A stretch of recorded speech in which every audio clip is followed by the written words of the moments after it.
federal government's dangerous irresponsibility and negligence in dealing with it. Let's hope that we can put the nightmares behind us now, and we can pass this overwhelmingly to get food aid to people, to get aid to people who are facing eviction, to get aid to the unemployed, to get not stimulus checks out there. These are not stimulus checks. These are survival checks. Let's get the survival and sustenance checks out to our people, to our small businesses who are struggling to survive. Let's do that, and let's move forward in a completely new spirit to defeat this disease, to vaccinate and immunize our population, and to do what government is here to do, which is to serve the people and the public interest. I yield back, Mr. Chairman. Thank you very much. Ms. Lesko. Yes, thank you, Mr. Chairman, and thank you, members. I too want to add my well wishes to all those that are leaving and moving on to better things. And I want to thank all of the people, including Kay Granger and Ms. Lowy, for the hard work that they have done on this package. I do have some questions for Mrs. Granger. Representative Granger, are there any poison pills in this that, for instance, we saw in the HEROES Act, so poison pills to me, which would be giving stimulus checks to people that are undocumented, releasing federal prisoners that are 50 years old or older, or doing anything with elections, like prohibiting voter ID or legalizing ballot harvesting. Are you aware of any of those?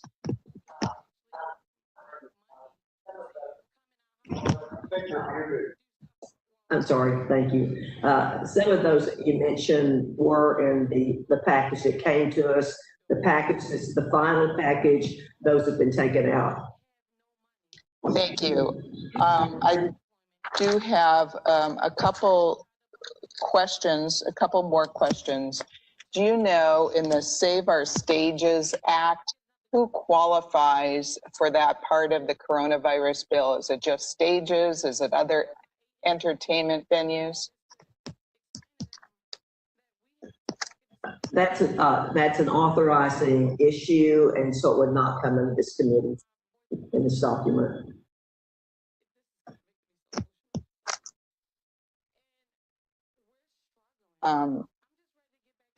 And for the staff that's listening, if they could get me that information, that would be helpful.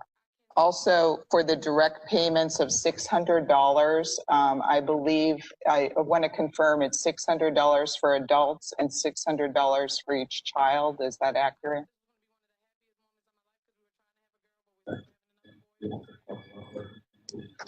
That's what we believe, but that again would be part of the authorizing committee, not the appropriations committee. And so for staff, if you could let me know about that, that would be helpful. And those are the questions that I have for you. And so thank you. And I yield back. Thank you very much. Ms. Scanlon.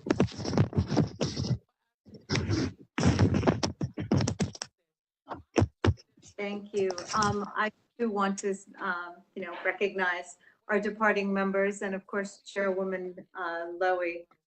With all the time we spend with folks in rules and the duration of the 116th Congress, probably spent more time with this crowd than anyone. I really don't have any questions at this point. The hours that we spent yesterday and the summaries we're seeing do show that there's some really critical relief that our communities desperately need. Obviously, it's not enough. I find the $600 payment Scrooge-like, to use seasonal terms, probably less than most senators' suits cost. But the package is maybe too little, but it's desperately needed, and we'll continue fighting. Thank you. I yield back. Thank you very much. Mr. Morelli.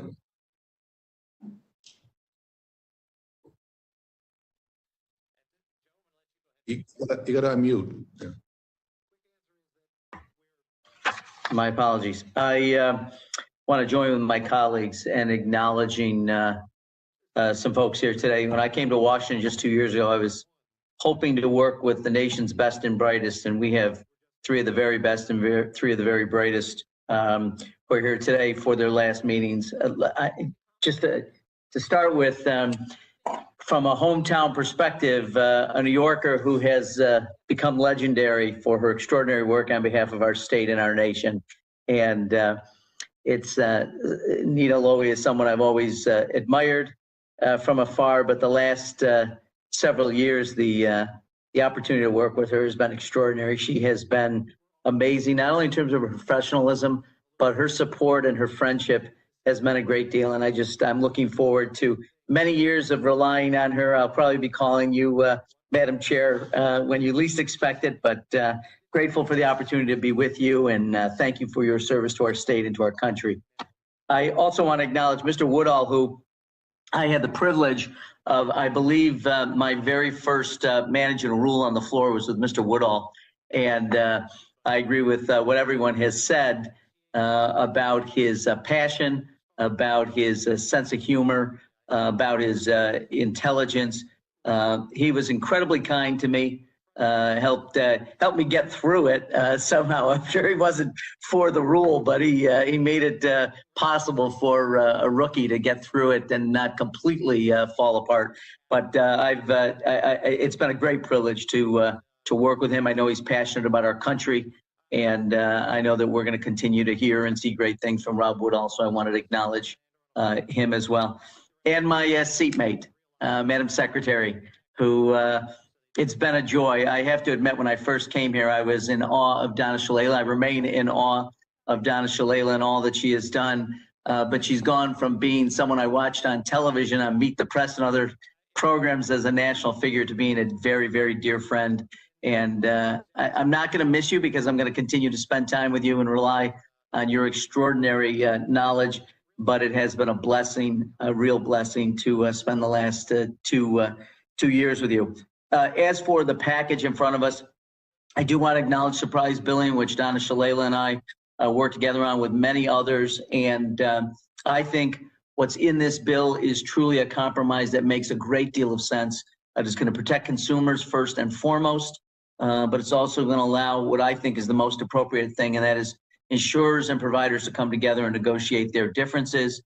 Failing that, an independent dispute resolution, which makes great sense to me. And I would, and there is much more work to do. It is an important step that we need to take. And with that, not only to support the rule, but the underlying bills, and I yield back my time. Thank you very much. I'm now very happy to yield to the distinguished gentleman from Florida, Ms. Shalala. Thank you, Mr. Chairman, and thank you for your kind words. And thank you, Mr. Cole. Let me acknowledge two extraordinary women who came together and were just masterful in putting together appropriations packages. I'm not sure we'll see the likes of the two of them working together again in any other legislative session. They've just been extraordinary.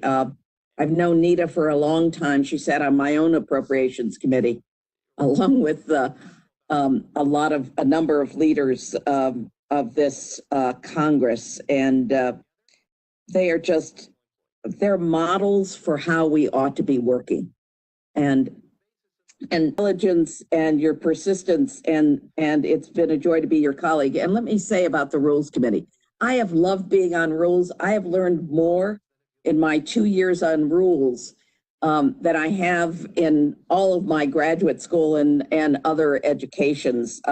I thought I knew a lot, but not until I came to Rules. And it's been an education for me and all of my colleagues.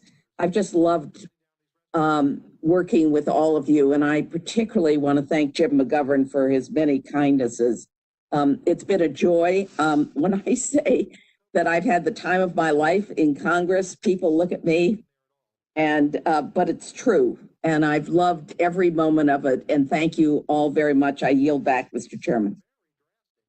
Well, thank you very much. And I agree with you. Sometimes Mr. Woodall is hard to understand. It's that accent. I don't know. I wish everybody could speak like me. But in any event, I want to now yield to the gentleman from California, Ms. Matsui. Thank you very much, Mr. Chairman. I guess I'm last, and I still want to say a few words because I think it's important.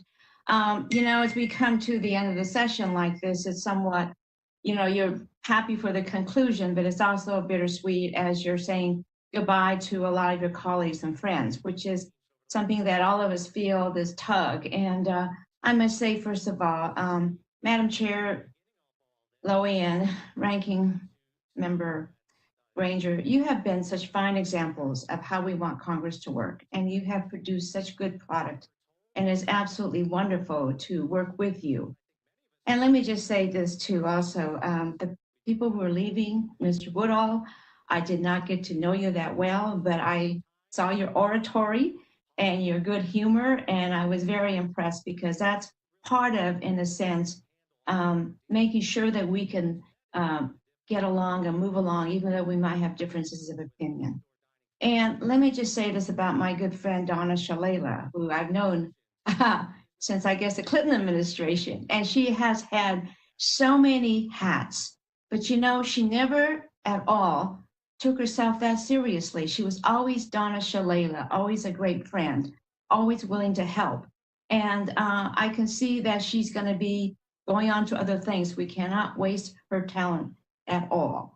And Nita Lowy, honestly, I've known you for a long time too. And you've always been very helpful to all of us. And you've always had a North Star of understanding how important public service is and how we all together can really, truly make progress and see justice and good works in this world. So thank you, Nita. And we're really going to miss you very, very much. As for this package, let me just say, the support in this bill is really needed, and it's needed now. And we're entering a difficult winter, and states like my state of California grapple with additional stay-at-home orders. So the swift passage of this package will help ensure that we prioritize our collective health without sacrificing our economic stability. The bill provides relief for our small businesses with more than $284 billion for first and second forgivable PPP loans, including for destination marketing organizations, like we have in my district in Sacramento. Visit California and visit Sacramento. And it also helps ensure food security.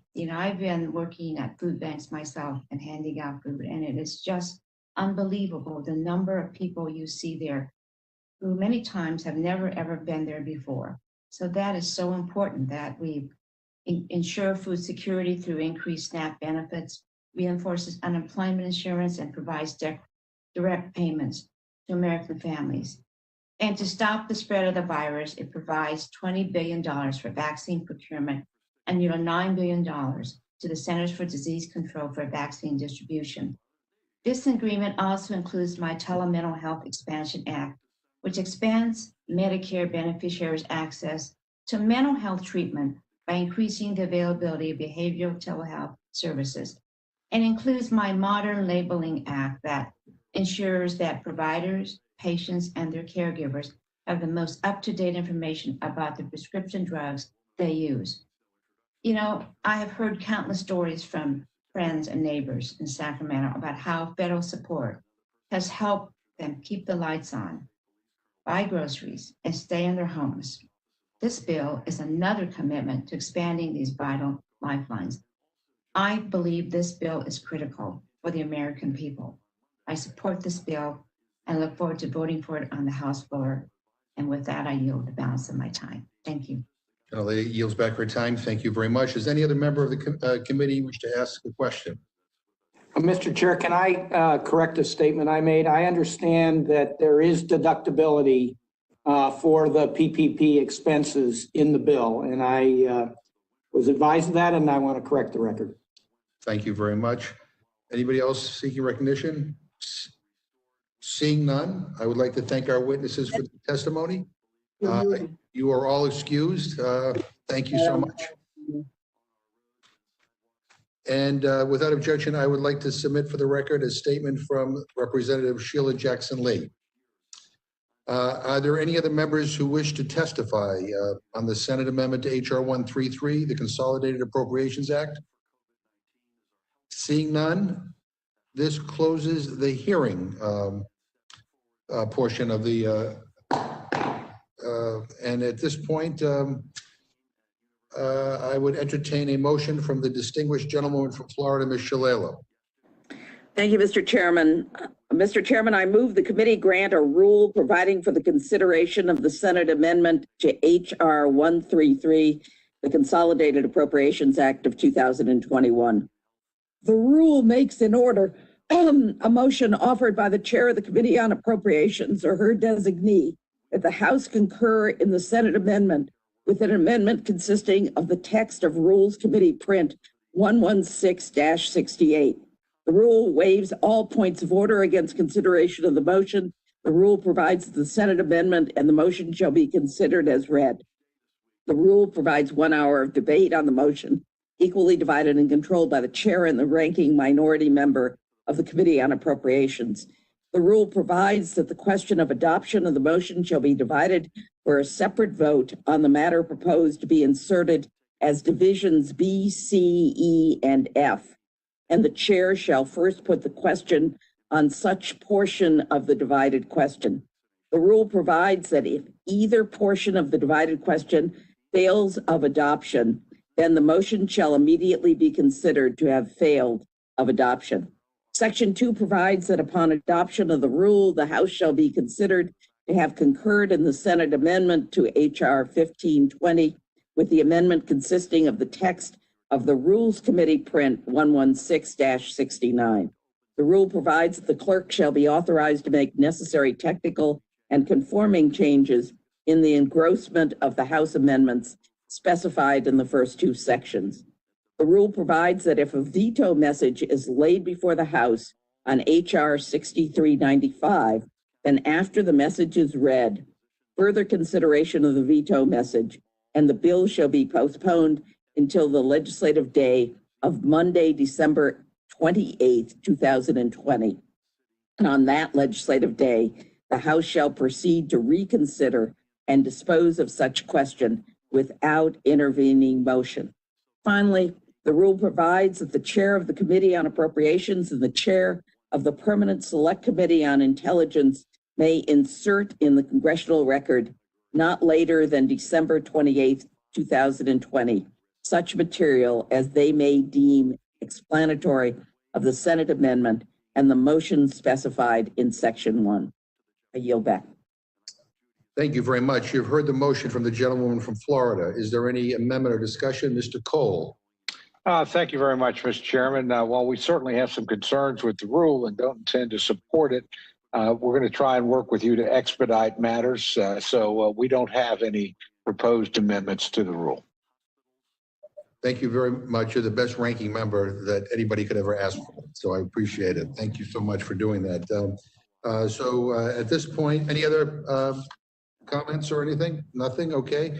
So at this point, the vote will be on the motion from the gentlewoman from Florida. All those in favor say aye. Aye.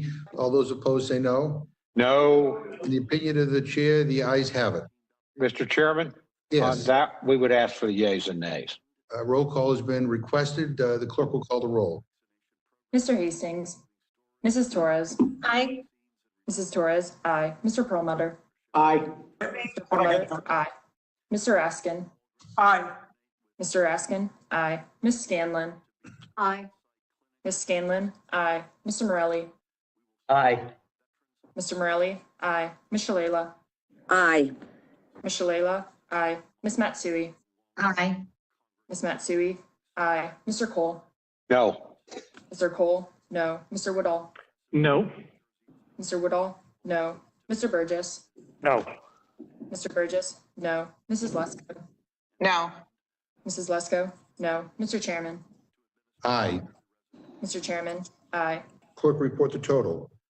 8 yeas, 4 nays. And the amendment is agreed to. And Ms. Shalala will, and the motion is agreed to. And Ms. Shalala will carry it for the Democrats. Mr. Chairman, I will handle it for the Republicans. Mr. Cole will handle it for the Republicans. So I would urge both Ms. Shalala and Mr. Cole to head to the floor because this is going to be brought up very shortly. And about 15 minutes. You get 15 minutes. You can walk slowly to the floor. So, and let me just say to everybody here, you know, I wish you the happiest of holidays. I mean, thank you for all the cooperation and friendship during this last year. You know, we're bringing a bipartisan compromise to the floor that I think, admittedly, none of us are totally overwhelmed with enthusiasm about, but nonetheless, it is necessary. It's going to help a lot of people, and we will have to build on this in the next Congress. But I appreciate everybody's cooperation here today. And again, be safe over the holidays, and we will see you soon. And without objection, the committee is adjourned.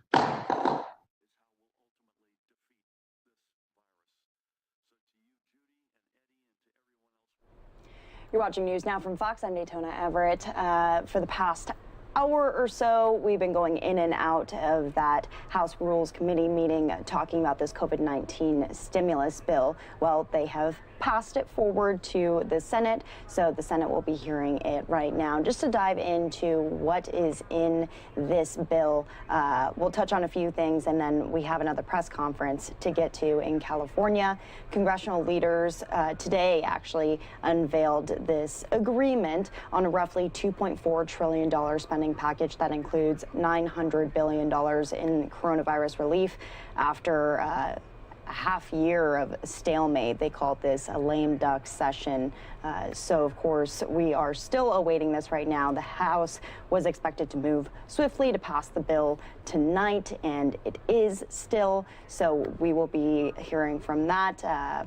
Mitch McConnell has pledged that lawmakers won't leave the Capitol until the bill is officially passed. This will give lawmakers in their offices just a few hours to review this massive 5,593-page bill. So I'll give you a little look right now of lawmakers on the floor talking about this stimulus bill. We'll listen in for just a moment here. Businesses will be able to take a second draw of the PPP and provide more stability for their businesses and employees until this crisis ends. I'm glad this bill also includes language from a bill I introduced to clarify tax deductibility for business expenses paid with a forgiven PPP loan. The average PPP loan in Texas was $99,000. And without this change, those businesses that received that PPP loan and grant would face a $36,000 tax liability. That would start to show up in January with the estimated taxes being paid by many small businesses who pay on a quarterly basis. That sort of unexpected tax liability would be a slap in the face for those businesses that saw this life ring and decided to grab hold of it. This change will ensure loan recipients aren't saddled with an unexpected tax liability that could absolutely sink their struggling business if they've been hanging on by a thread. I appreciate Chairman Grassley of the Finance Committee, Ranking Member Wyden, and their staffs for fighting to include this change, which will clarify that these expenses should have been tax deductible all along. That's what Congress intended in March when we passed the CARES Act. I'm also glad the omnibus was paired with this package includes other legislation that I introduced with our friend Amy Klobuchar, the senator from Minnesota, called Save Our Stages, designed to help our small independent entertainment venues across the country from closing their doors for good. These Main Street businesses were excluded from the original Paycheck Protection Program, even though they were among some of the hardest hit small businesses. Event venues were the first to close when COVID-19 hit, and they're likely to be the last to open once it's gone. This funding will help them stay afloat until that long-awaited day finally arrives. So I want to thank Senator Klobuchar, who's been my partner in this bipartisan effort, as well as Senator Rubio, who's been a champion for these venues during the final critical stages of negotiations. The government funding legislation includes a number of other bipartisan bills which have nearly unanimous support in both the House and the Senate, including a bill I introduced with our colleague Bob Menendez of New Jersey. This legislation will finally, after 25 years or more, established a National Museum of the American Latino that will improve Latino representation within the Smithsonian Institution. This museum will honor the contributions of Latinos throughout our nation's history and give their stories a brick and mortar home here in our nation's capital. I'm thrilled that generations of Americans will be able to get a more accurate view of our nation's history when they visit this new Smithsonian Museum, and I can't wait to be among its first visitors. There's no question there are additional measures I'd like to have seen included in the coronavirus relief legislation, and I'm sure that's true for every member. But this targeted package includes critical funding and support for Texans and Americans at this watershed moment, and it will break the stalemate which has paralyzed Congress for months now. The American people are suffering. It's not time for politics as usual. It's a time to come together, to compromise, and to make good on our commitment to support them.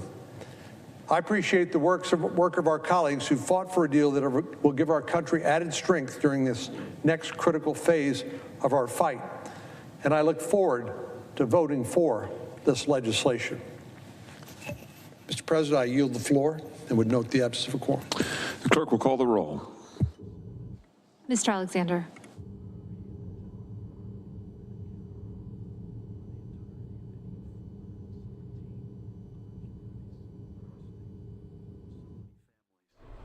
We're going to step away from politics and that COVID-19 stimulus bill for a moment, as of course the House Rules Committee will bring over their update, that vote that just came down, they said in the next 15 minutes, so we'll have our eyes on that. But we also are watching in 5 minutes, there is going to be a press conference about this case. Just to explain what's going on here, a man has been arrested and charged with murder in the 1988 kidnapping of 9-year-old Michaela Garrett. She's in that photo right there. Again, 1988. So this is a case that's been around for a long, long time in Hayward, California. Michaela vanished from a supermarket parking lot more than 3 decades ago. This is what our sister station Fox 2 in the Bay Area has learned. Sources told them today that David Mish, a 59-year-old and a convicted killer already held by Fremont police and charged in the 1986 slayings of 2 women, has now also been charged by the Alameda County District Attorney in Michaela's case as well. Court records confirmed that he's been charged with special circumstances murder. The FBI said that at the time, an unknown man abducted Michaela from the parking lot of the Rainbow Market in Hayward on the morning of November 19th in 1988. She was trying to retrieve her friend's scooter that the suspect had moved closer to his car while she and her friend were inside the market. That's when the suspect grabbed her and pulled her into his car. This is all according to the FBI. At the time of the abduction, the suspect was described as being 18 and 24 years old with a slender build. Mish would have been in his mid-20s at the time. The suspect was also described as approximately 6 foot and 180 pounds with dirty blonde shoulder-length hair. He had a pimpled face. He was driving an older model, full-sized 4-door sedan, possibly gold or tan in color, with damage to the front bumper. Michaela has not been seen or heard from since this date. Her disappearance drew national attention. If her name sounds familiar to you, her photo was featured on milk cartons, her story told on America's Most Wanted. After the 2009 discovery of J.C. Dugard, who has been kidnapped and held captive in Antioch by Philip and Nancy Garrido for nearly 2 decades, there was renewed interest in Michaela's case, but the pair were never directly connected to her. Mish is well known to police and convicted of at least 3 homicides, this new suspect that's been arrested. In 2018, Mish was charged with the Fremont homicides of 2 best friends. According to Fremont police, Those two were found dead along the side of Mill Creek Road shortly after midnight in February of 1986. Their bodies were found along the side of the road near Mission Boulevard. So in just minutes, we'll be hearing from the FBI and Alameda County District Attorney. I'm watching this live feed right now. Someone is in front of the camera right now, or I would show you live, but definitely an interesting development today. A suspect now charged decades after Michaela Garrett and her abduction. So we're going to bring that press conference to you live here on News Now from Fox. This is that shot that is up right now in Hayward, California. Should be starting in the next minute or so. So we'll be keeping our eyes on this here on News Now from Fox. And don't forget to mute. And we'll listen to it live.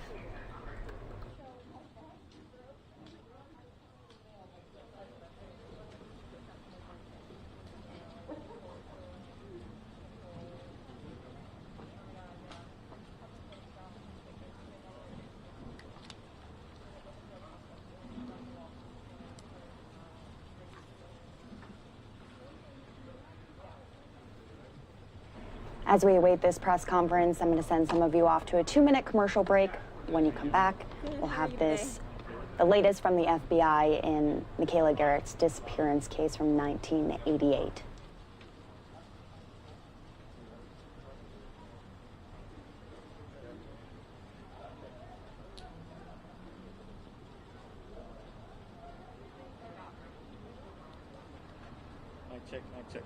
Mic check, testing, 1 2 1 2 1 2 3 4 5. Mic check, testing, 1 2 1 2 1 2 3 4 5. Audio check, testing, 1 2 1 2 1 2 3. Yeah. That's right. There's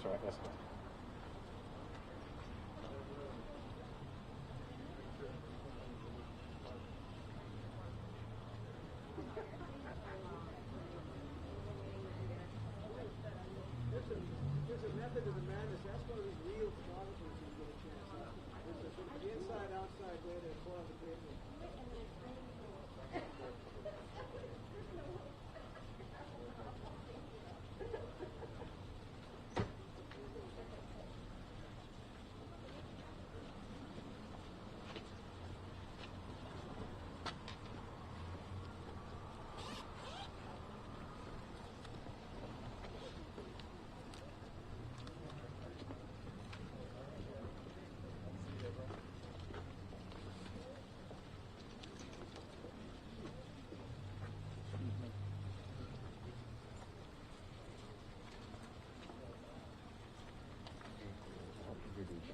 I'll introduce you. Oh, gotcha. I'm gonna leave. I'll leave it here for now. All right, go for it, Mike.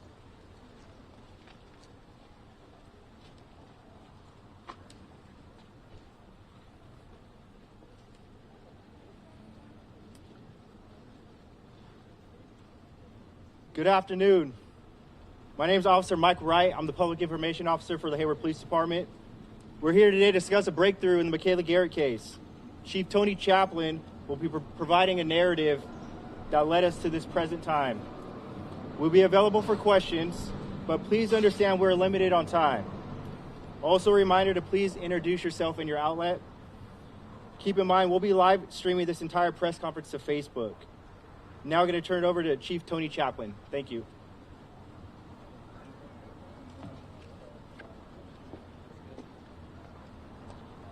Thank you, everyone, for coming today. As years pass, our Hayward community mourns the fateful day on November 19th, 1988. There have been many days that have gone by with no seeming sense of progress or resolution in the case of 9-year-old Michaela Garrett, kidnapped here in Hayward. This is not just another one of those days. Today is about family, community, and healing. We can announce that 59-year-old David Mish has been charged with the murder of Michaela Garrett. He is in custody at Santa Rita Jail here in Alameda County. The disappearance of Michaela Garrett is a tragic story that has gripped the Bay Area for decades. The original investigators who worked tirelessly on this case have been since retired We are pleased to have one of them with us here today, and that's retired Lieutenant Ken Gross. Where's Ken? Ken, right over here to my right. They passed the torch to new investigators, and they never stopped looking for the person responsible for Michaela's abduction. We also have here today with us current Detective Robert Purnell, who's the case agent for the case currently, and Detective Purnell is standing at the end of the row here wearing the suit.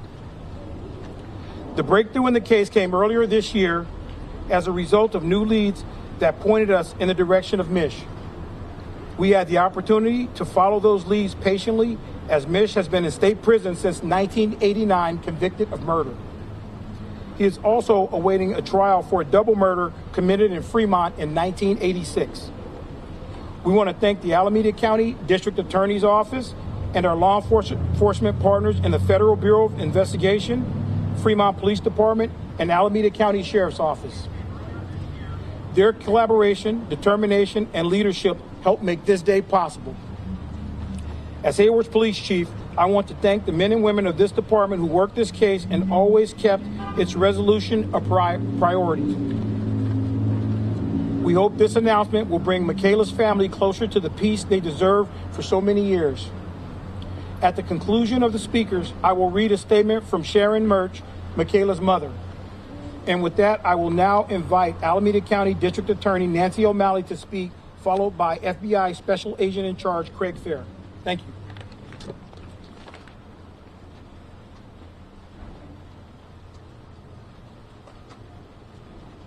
Thank you, Chief, and good morning, everyone. There are no words that can adequately describe the horror of a kidnapped child, especially when the child or the child's remains are never found. Michaela Garrett was kidnapped, as you heard, just before Thanksgiving in 1988. She was only 9 years old. As you have read, she and her friend rode to the local market to get some candy and sodas about 10:15 in the morning. They were just kids, carefree, certainly unsuspecting of the danger that lay ahead.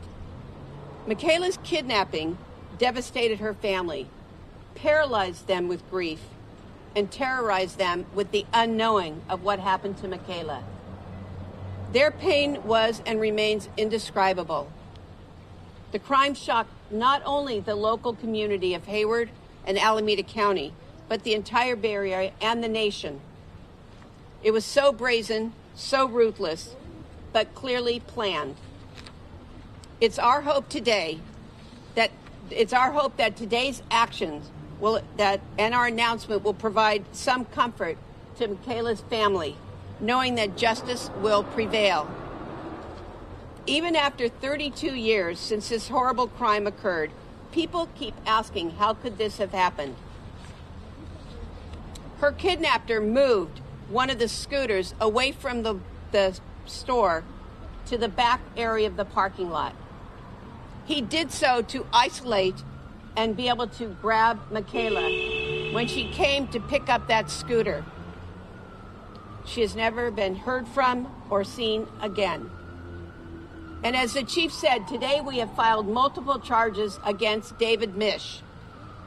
As you can see from the charging documents, he is charged with murder of Michaela Garrett.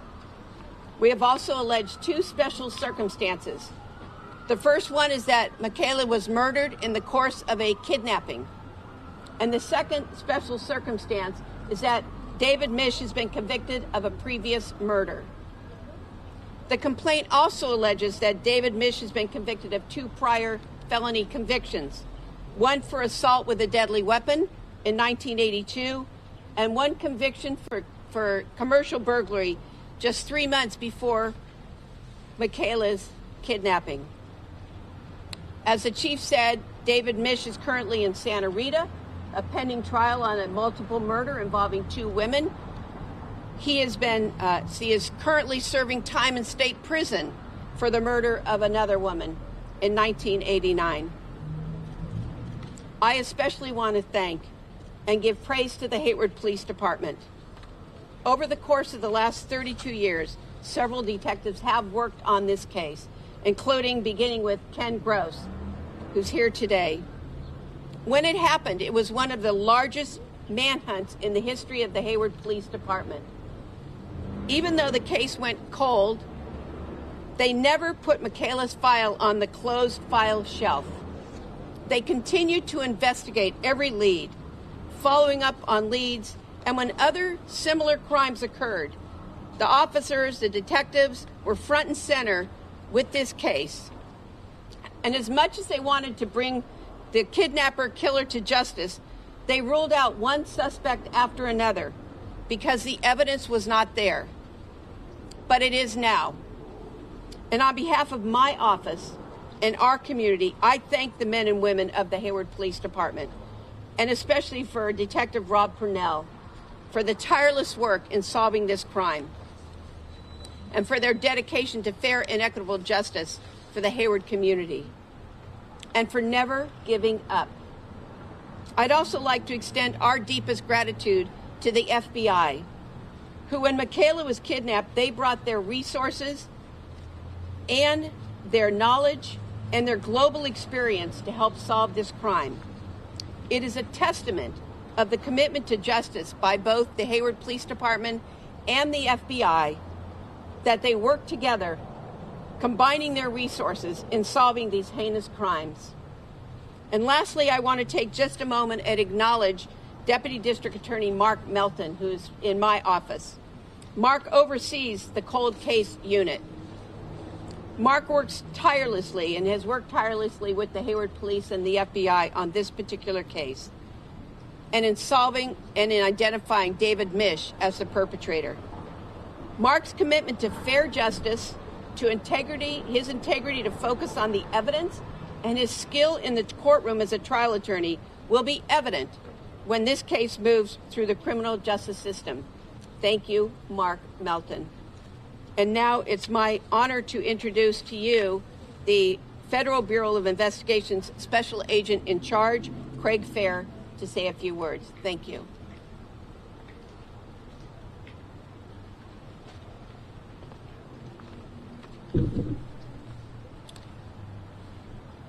Good afternoon. My name is Craig Fair, and I'm the Special Agent in Charge of the San Francisco Division of the FBI. But first and foremost, I want to express my deepest condolences to Michaela's family, who have been mourning her loss for so many years without closure or justice. I cannot imagine the pain you have gone through for the last 32 years. But I hope justice in this case can bring you some measure of peace. On behalf of all of the men and women of the FBI who have dedicated long hours to assist the Hayward Police Department with this investigation, I assure you that our thoughts have remained with your family for many years. We are so sorry for your unimaginable loss. On behalf of the FBI, I want to recognize the hard work of the Hayward Police Department and the Alameda County District Attorney's Office in this case. The FBI was proud to work beside the Hayward Police Department for 32 years, providing any assistance necessary as they led this investigation. Over the years, we have provided agents to assist Hayward PD with interviews. Our evidence response team and FBI laboratory have assisted our partners in the processing and examination of evidence. Our professional support staff provided Hayward PD with a case management system and spent long hours manually entering every lead that Hayward PD received. We have stood by Hayward PD and supported them for more than 3 decades over the course of this investigation, because there is no case that deserves our attention and support more than the tragic disappearance of a child. The FBI and our partners have a long memory. We have actively pursued leads in this case since 1988, and we have never forgotten Michaela or moved on from her disappearance. Crimes that involve children terrorize our communities, strike fear in families, and are one of the FBI's top priorities. Protecting the innocent and hunting down individuals who prey upon our nation's children are at the heart of what the FBI does. Michaela's abduction had a tremendous impact on the community of Hayward. And this tragic loss has left a hole in the hearts of her family and in all of the residents here. I would also like to thank the public for your support and your assistance throughout the course of this investigation. Finally, I want to commend Chief Chaplain and the entire Hayward Police Department and District Attorney Nancy O'Malley and her office for your unwavering commitment to this case. This achievement is a testament to your investigative efforts. The FBI is proud to support you. Thank you.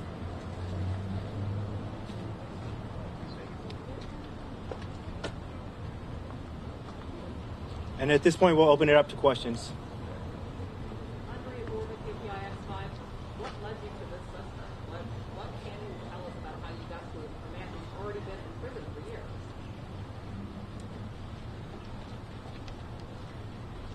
Andrea, that's part of the collaborative effort. The Fremont Police Department opened up their file and allowed us access to a case they'd been working. Obviously, the one we mentioned earlier, the Doe homicide. We also had the partial palm print, and through painstaking direct examination of that print, we were able to identify this suspect as the perpetrator. If the partial palm print, Joseph Gio with the Mercury News and East Bay Times. Chief, if the palm print had been one of the original pieces of evidence, and this man's been in jail for so long, I understand there was another case added to this man's file in association with Fremont, but why was this evidence of this person not put together sooner? It wasn't a print that we could run through the system. As I said, when Andrea asked the first question, it had to be manually compared. And so once the link was made to this as a possible potential suspect, then a direct comparison through literally eyesight had to be made to compare the two prints. What was it about the Fremont case that someone was able to put it together that they should be compared? Well, the Fremont case, the crimes that this man allegedly committed were a little dissimilar from child abduction. So there were no pointers that led directly to this suspect, other than the tireless effort of the detectives investigating it.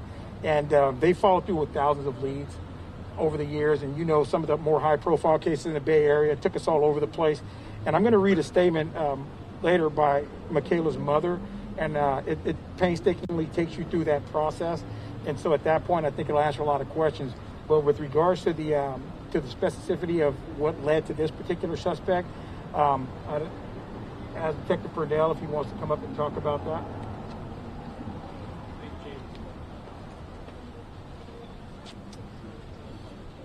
Just in regards to that, so we have amazing relationships with a number of the police departments and sheriff's department within the county. The Fremont Police Department reached out to us and asked that, you know, this may be somebody that we want to look into, and we certainly did, and led us to where we are today. Because of the nature of the crime they were looking into more recently, is why they decided to flag that to you? Yes, that's correct. Thank you. What's your name? Detective Robert Purnell. I'm the primary investigator for the case. P as in Paul, U-R-N-E-L-L.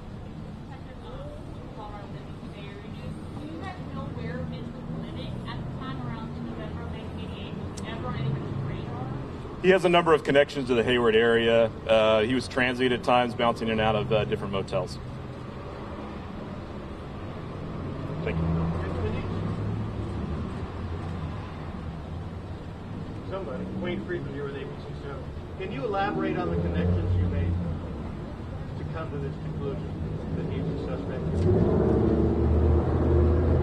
Well, I'll just say this: it's an ongoing investigation. We don't want to go into too much detail. We still would like to find Michaela's remains, and so there are some things we will not discuss today.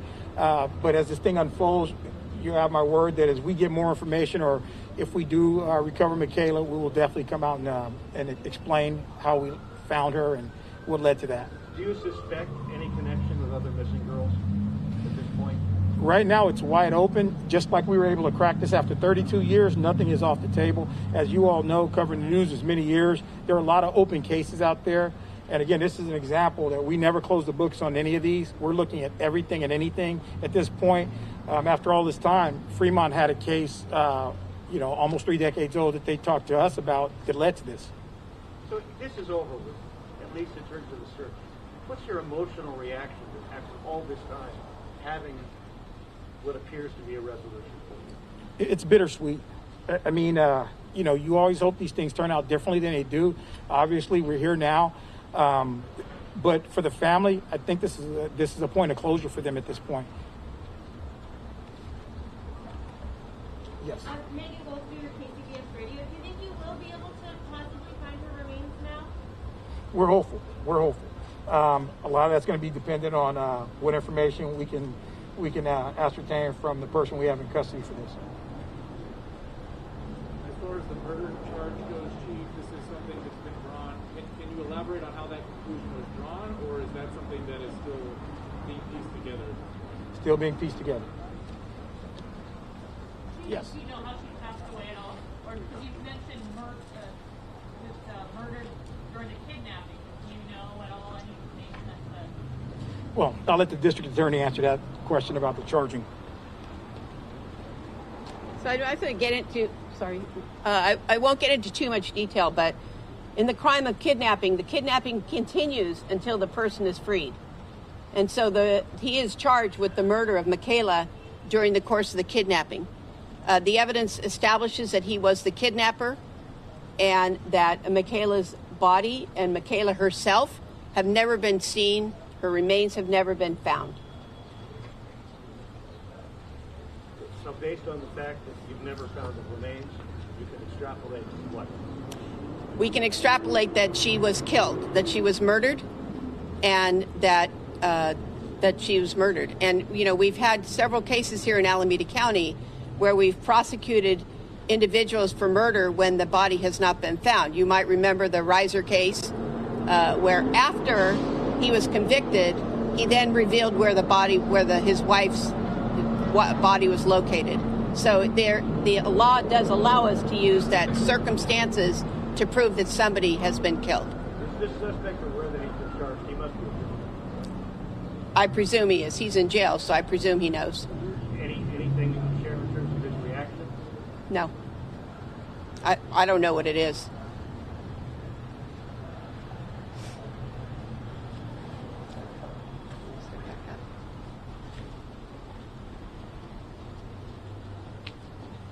We'll have time for one more question.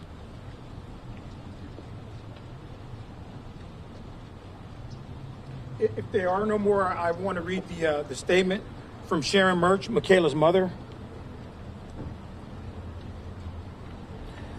First, I would like to address all the people who have accompanied me on this long, long journey.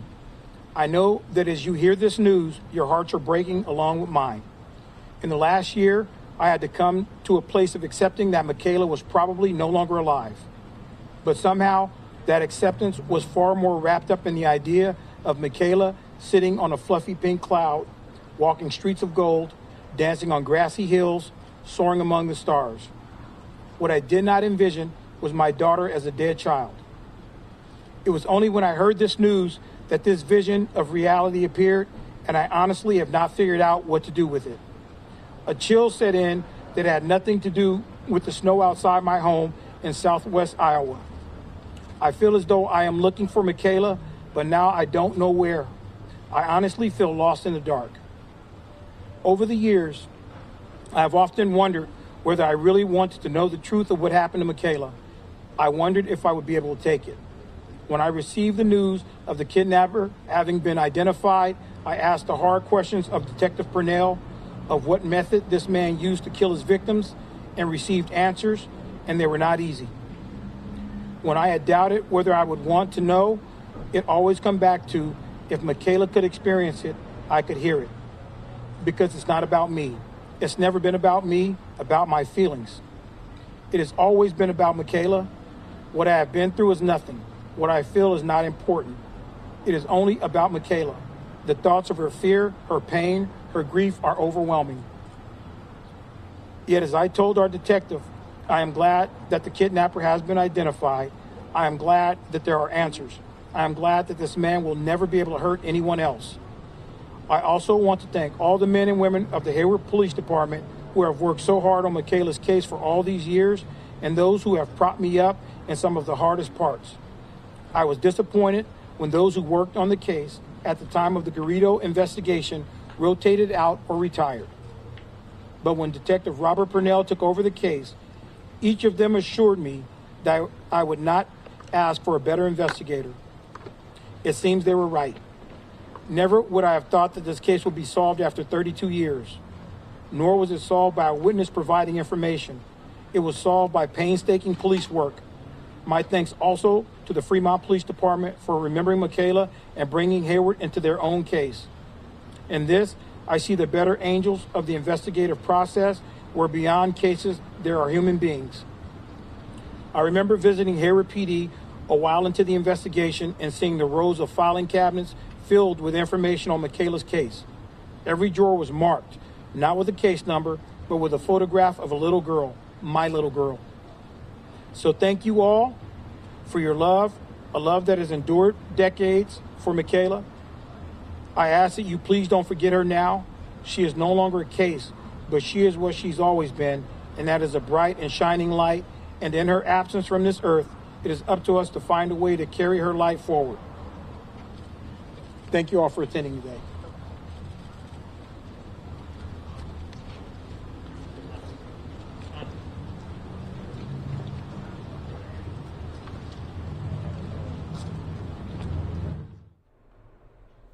You're watching News Now from Fox. This was a press conference coming out of Hayward, California. You saw representatives of the FBI and of Alameda County District Attorney's Office as well about this decades-long case with Michaela Garrett. An arrest was made today in the kidnapping of the 9-year-old Michaela Garrett, who vanished from a supermarket parking lot more than 3 decades ago. Obviously, a developing case out there in California, and one that we will continue to follow, but we're happy to bring that entire press conference to you live, raw, and unfiltered here on News Now from Fox. Some of you will be going off to a 2-minute commercial break, but when you come back, we've got the House and Senate floors both discussing this COVID-19 stimulus package, so we're going to bring that to you as we are all awaiting, obviously, the final votes to move this package forward. So 2 minutes, and then all COVID-19 relief coming up after that here on News Now from Fox. Whether we help small businesses and restaurants or not. It's about whether we boost SNAP benefits and strengthen anti-hunger programs or not, and whether we help those dealing with a job loss or not. To me, this is not a tough call. We need to pass this, and then we need to prepare to build on it in the next Congress, hopefully in a bipartisan fashion, and with an administration that actually gives a damn about the American people. And Madam Speaker, before I conclude, I also want to join the gentleman from Oklahoma in recognizing the service of Congresswoman Shalala. Over the years, she has had many titles: doctor, treasurer, college president, chancellor, assistant secretary, secretary, congresswoman, and I could go on. And often Donna has done it first. She was among the very first Peace Corps volunteers. She was the first woman to lead a Big Ten conference college. She was only the second woman to lead a major research university, and Donna was the first Lebanese American to serve in the president's cabinet. There is a saying in Arabic, which in English is, "Do good and throw it into the sea." It means this: the reward is doing good, not the praise or recognition, just simply act of doing good. And Donna Shalala does good, period. And I know she will continue to do good.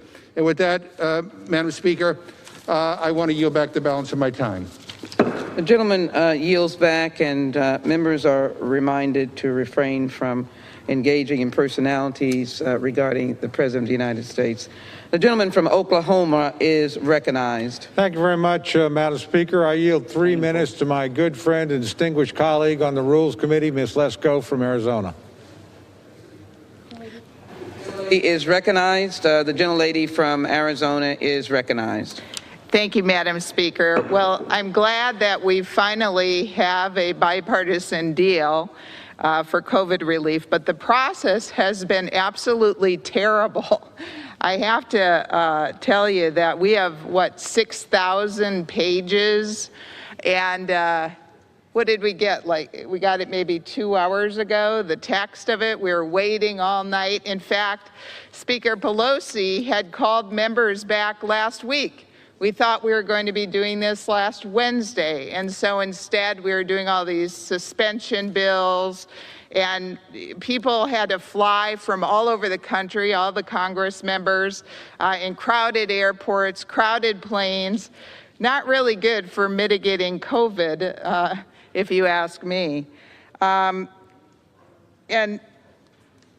so I do want to say, though, that I am glad that we finally, after months and months of Republicans asking for a bipartisan COVID relief bill that could actually get signed into law, we're actually here today, even if it is a couple days before Christmas.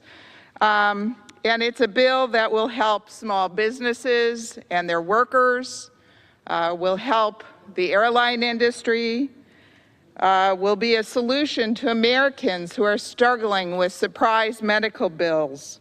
And for those that are unemployed because of the coronavirus, because the governments have shut down the businesses, it will give unemployment insurance relief, but there will be protections in there to make sure that the people are really unemployed and that they will accept a reasonable offer for a job.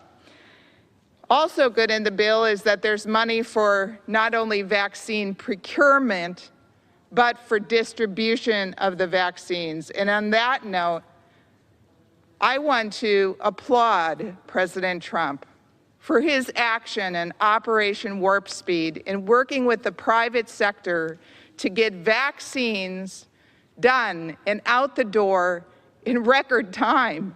This has never been done before in history. Normally it takes years and years for vaccines to be done.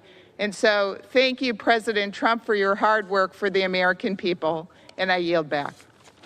The gentlewoman yields back, and the gentlewoman from Florida is recognized. Thank you very much, Madam Speaker. First, let me thank my chairman, Mr. McGovern, for his very kind words. I've enjoyed serving under his leadership.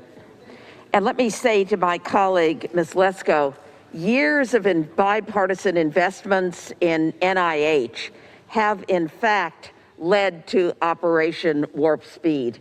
Decades of investments in training the world's best scientists have led to a very fast-paced development of a vaccine. So it is not just the present president, it's presidents before that who believed that we should have world-class science in this country. Madam Speaker, I yield 1 minute to the gentleman from Texas, Mr. Green. Gentleman is recognized for 1 minute. Thank you, Madam Speaker. Madam Speaker, this bill will not end all of the suffering. However, it will ease the pain for many who are suffering, with $25 billion for eviction prevention, $13 billion for food in the form of SNAP, $600 cash in pocket. It won't end all of the suffering, but it will ease much of the pain. And for this, I thank Chairman McGovern, Mr. Cole, Ms. Shalala, and of course, I'm always honored to serve in the Congress of the United States of America under the leadership of the Honorable Maxine Waters for her $25 billion in rental assistance. I yield back the balance of my time. Gentleman from Texas yields back the balance of his time. The chair will now receive a message. Madam Speaker, a message from the Senate. Madam Speaker. Madam Secretary. I have been directed by the Senate to inform the House that the Senate has passed S-371, an act to provide regulatory relief to charitable organizations that provide housing assistance and for other purposes, which concurrence of the House is requested. Message has been received. Gentleman from Oklahoma is recognized. Thank you very much, Madam Speaker. Madam Speaker, I'd like to yield 3 minutes to my very good friend, distinguished member from Ohio and ranking Republican member of the Small Business Committee, Mr. Shabbat. Gentleman from Ohio is recognized for 3 minutes. Thank you, Madam Speaker, and thank you to the gentleman from Oklahoma for his leadership on this issue and so many other issues over the years.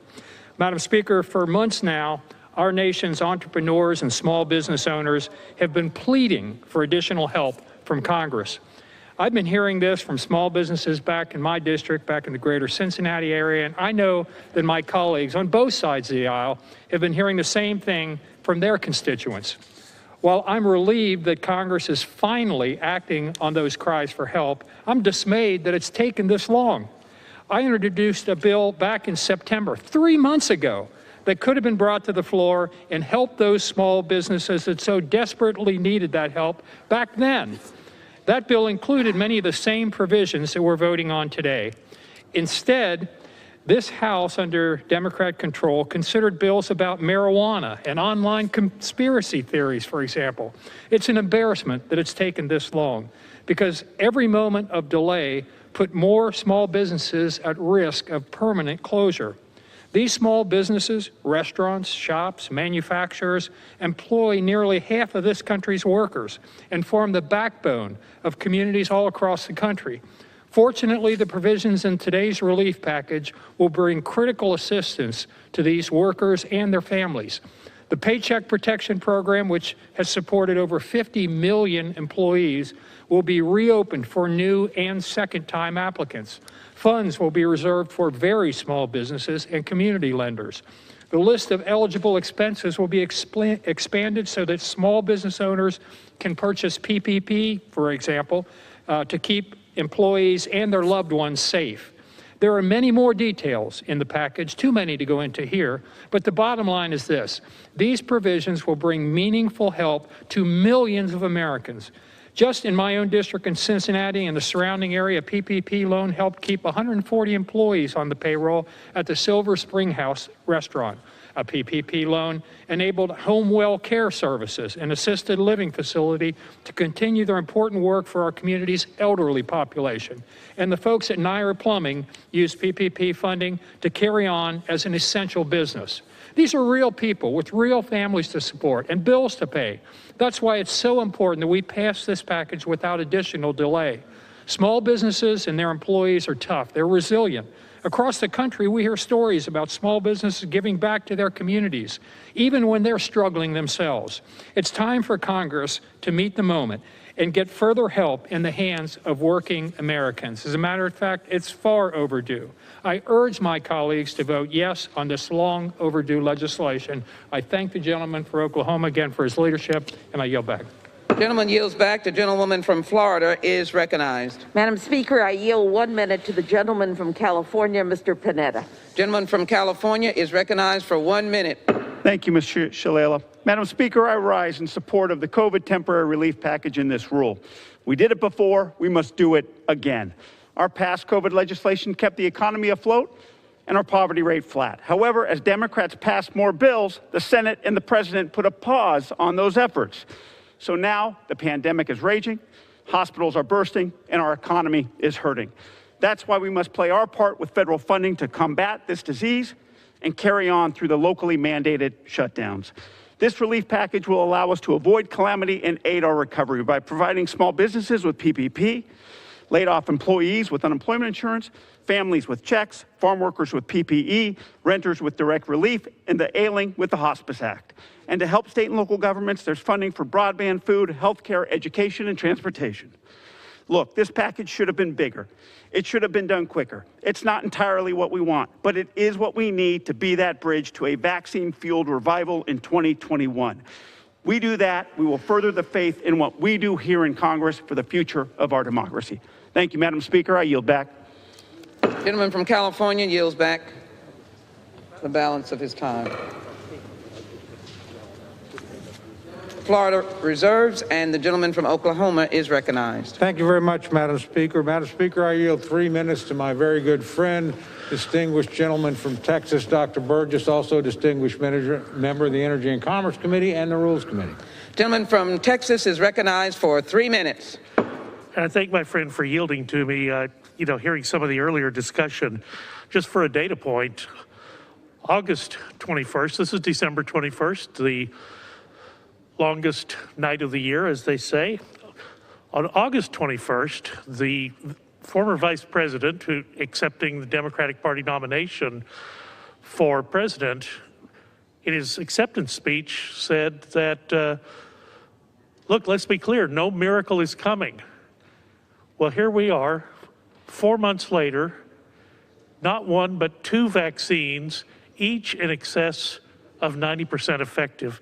Absolutely phenomenal. As another data point, in August of 2014, the Ebola crisis was raging in Western Africa. A vaccine was out of phase 1 trials.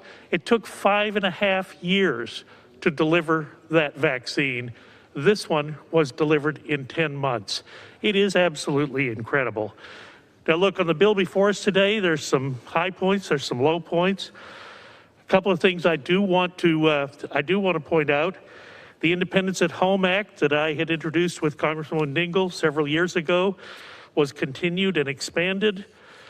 One of the biggest deals for me is coverage for immunosuppressive drugs after a renal transplant. I've been working on this for 10 years, and now we have provided additional protection for people who are recipients of renal transplants so that they can continue to get their immunosuppressive drugs. Some flexibility has been provided in the bill to allow for value-based care. The alternative payment model threshold is frozen for 2 years, and that's important. Project ECHO, which allows for primary care doctors in remote areas to be able to consult with specialists, that has been continued, so that's a big deal. Look, the out-of-network billing has been tough, and it has been tough in a year that has been, tough on our nation's frontline healthcare personnel. The out-of-network billing language has improved dramatically over the last 18 months. I cannot say that it is perfect, but with some of the more recent improvements, that is the prevention of putting payment data from public payers in the independent dispute resolution process, is a pretty big win for our physicians. But I will also add, it's an unusual time that they should have to be facing additional cuts when our doctors had been on the front lines of providing care for America's patients during this pandemic. So faced with out-of-network billing payment reductions from the insurance companies and with reductions through the evaluation of management codes, the E&M codes, it's a funny way to go about rewarding those that we would refer to as our nation's heroes. Still, the American people do need the relief that is provided in this coronavirus package. I thank my friend from Oklahoma for yielding the time, and I will yield back to him. The gentleman yields back. The gentlelady from Florida is recognized. Mr. Speaker, I yield 1 minute to the gentlewoman from Texas, Ms. Jackson Lee. The gentlewoman from Texas is recognized for 1 minute. I thank the gentleman. I thank the gentlelady from Florida. Help is on the way. Help cannot come faster. Help is desperately needed. 17 million Americans are infected by COVID-19. 320,000 almost are dead, and the numbers keep growing. The hospital beds are overutilization, and cities across America are getting refrigerator trucks. Help is on the way. People are being evicted, and this legislation helps us stop the eviction. It provides for cash disbursements up to $2,400 for a family of 4, and the $300 extra in the unemployment weekly payments. Hungry families, 54 million hungry families in America, including our young military personnel. Help is on the way. This bill is the bill we wrote months ago. It is downsized, but is the very language that we have written. And so we know in the new year, we'll come back again to save lives. Let's get this done in unity. We know how it was blocked. We know the other house did not move forward. We know we did not get leadership on this bill. But as I close, let me thank Secretary, Congresswoman Shalala for what she brought to this Congress. What insight, what specialness, and what kindness. We wish you the very best, and I look forward to working with you in the future. I thank the gentleman for his kindness. With that, help is on the way. I yield back. The gentlewoman's time has expired. Gentleman from Oklahoma is recognized. Thank you very much, Mr. Speaker. Mr. Speaker, I yield 2 minutes to my very good friend, distinguished gentleman from South Dakota, Mr. Johnson. Gentleman from South Dakota is recognized. I think it was Winston Churchill who said that you can always count on Americans to do the right thing after they've exhausted all other options. And you know, Congress looks that way to me from time to time.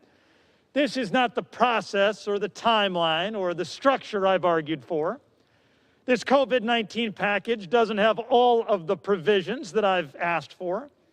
It is clearly not a perfect bill. And yet, it is the targeted and focused relief that our country needs. And it follows the framework that a bipartisan group, 8 senators, 8 House members, including myself, unveiled a few weeks ago.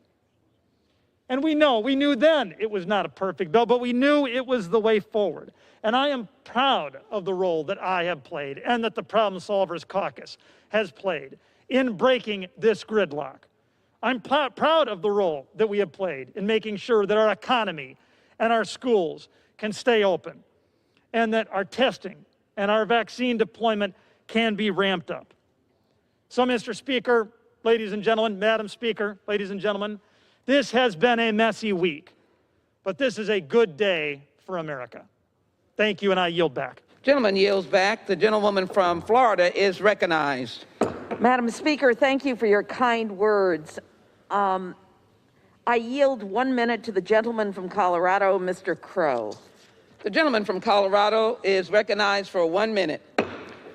Madam Speaker, I grew up knowing what it felt like to struggle financially. That fear and anxiety of not knowing where your next rent check would come from.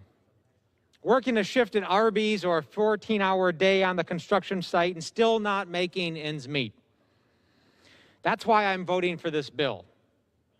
As imperfect as it is, and there are plenty of things that are not in this bill that should be, it will provide immediate relief for millions of families and small businesses who simply can't wait any longer, including those who were left out of prior rounds of relief. For example, my district is one of the most diverse districts in the nation and home to thousands of refugees and immigrants. That's why I have been fighting hard to get payments to mixed status I-10 families included in this bill. And we have been successful in doing that. So I look forward to working with the Biden administration to provide more relief in the coming months so that we can tackle this crisis together. Thank you, Madam Speaker. I yield back the balance of my time. Gentleman's time has expired. The gentleman from Florida reserves. The gentleman from Oklahoma is recognized. Thank you very much, Madam Speaker. Madam Speaker, I yield 2 minutes to my very good friend, the distinguished gentleman from Kentucky, Mr. Barr. Gentleman from Kentucky is recognized for 2 minutes. Thank you, Madam Speaker. I rise today in support of long-delayed legislation to deliver more resources to the American people to defeat the COVID-19 virus and provide much-needed relief from government-imposed lockdowns of the economy. Ultimately, no amount of government spending can substitute for a fully functioning, open economy free of government lockdowns. But I am confident this relief package, which provides over $284 billion to reload and strengthen the Paycheck Protection Program, will help bridge the gap until COVID-19 vaccines are widely distributed. And it does so in a fiscally responsible way by rescinding and reallocating $429 billion in Federal Reserve Emergency Lending Authority and repurposing unused PPP funds. Importantly, this bill provides effective targeted relief with a net price tag of approximately $325 billion in new outlays.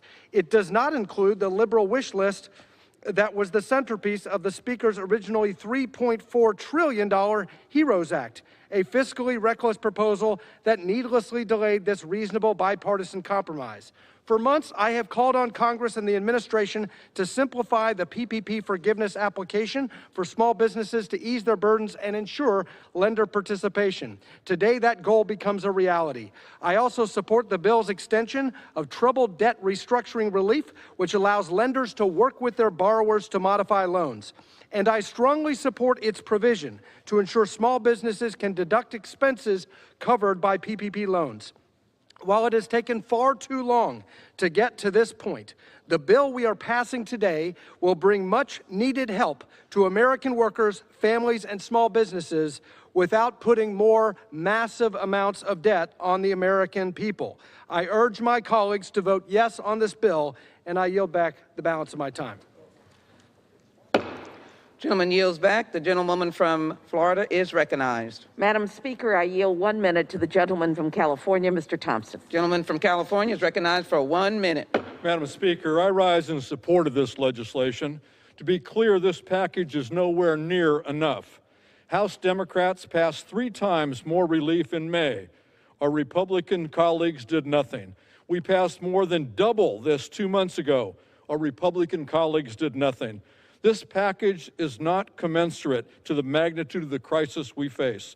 We need to do more, including vital aid to state and local government and help for our restaurant industry. But this is a start. This legislation includes important funding for vaccine distribution, schools, small businesses, and desperately needed extension of unemployment insurance.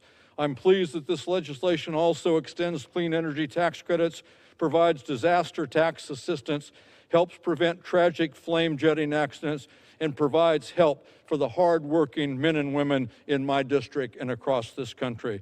This is not enough, but it's a start. I urge my colleagues to vote yes. Gentleman from California yields back. The gentlewoman from Florida reserves. The gentleman from Oklahoma is recognized. Thank you very much, Madam Speaker. I yield myself such time as I may consume. Gentleman from Oklahoma is recognized for such time as he may consume. Thank you. I just want to quickly respond to my friend from California. It's just frankly not accurate to say Republicans did nothing.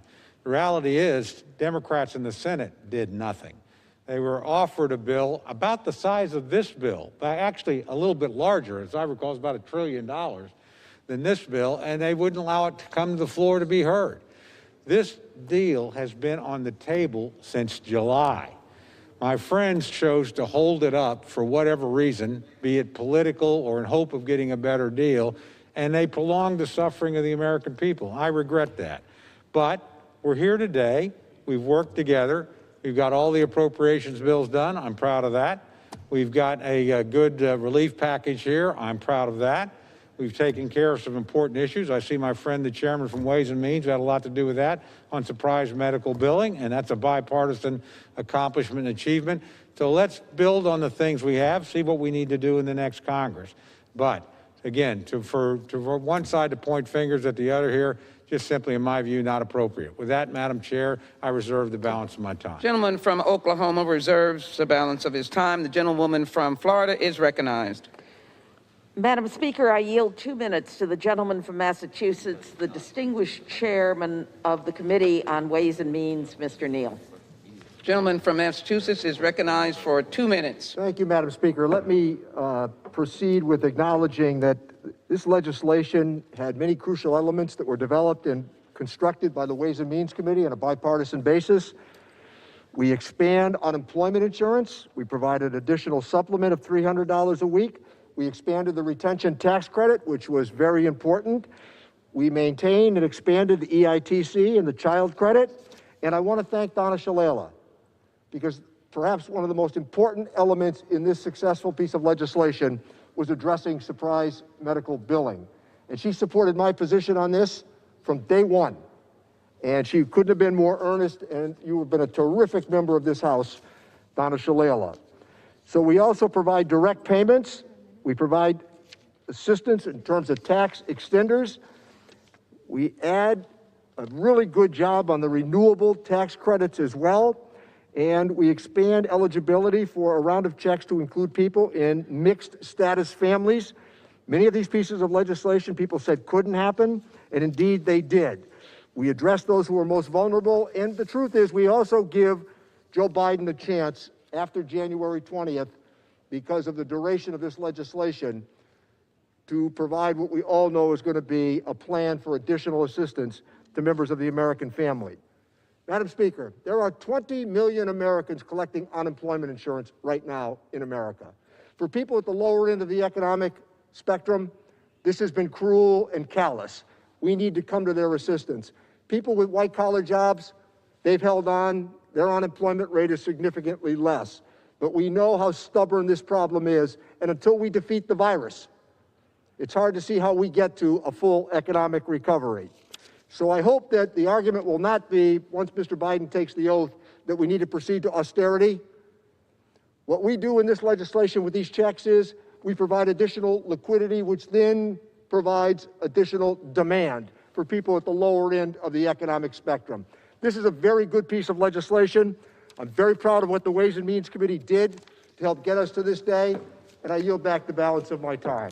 Gentleman's time has expired. The gentleman from Florida reserves, and the gentleman from Oklahoma is recognized. Thank you very much, Madam Speaker. I reserve my time. Gentleman from Oklahoma reserves. The gentlewoman from Florida is recognized. Madam Speaker, I yield 1 minute to the gentleman from New York, Mr. Espaillat. Gentleman from New York is recognized for 1 minute. Thank you, Madam Speaker. I rise in support of the rule and the underlying COVID relief package.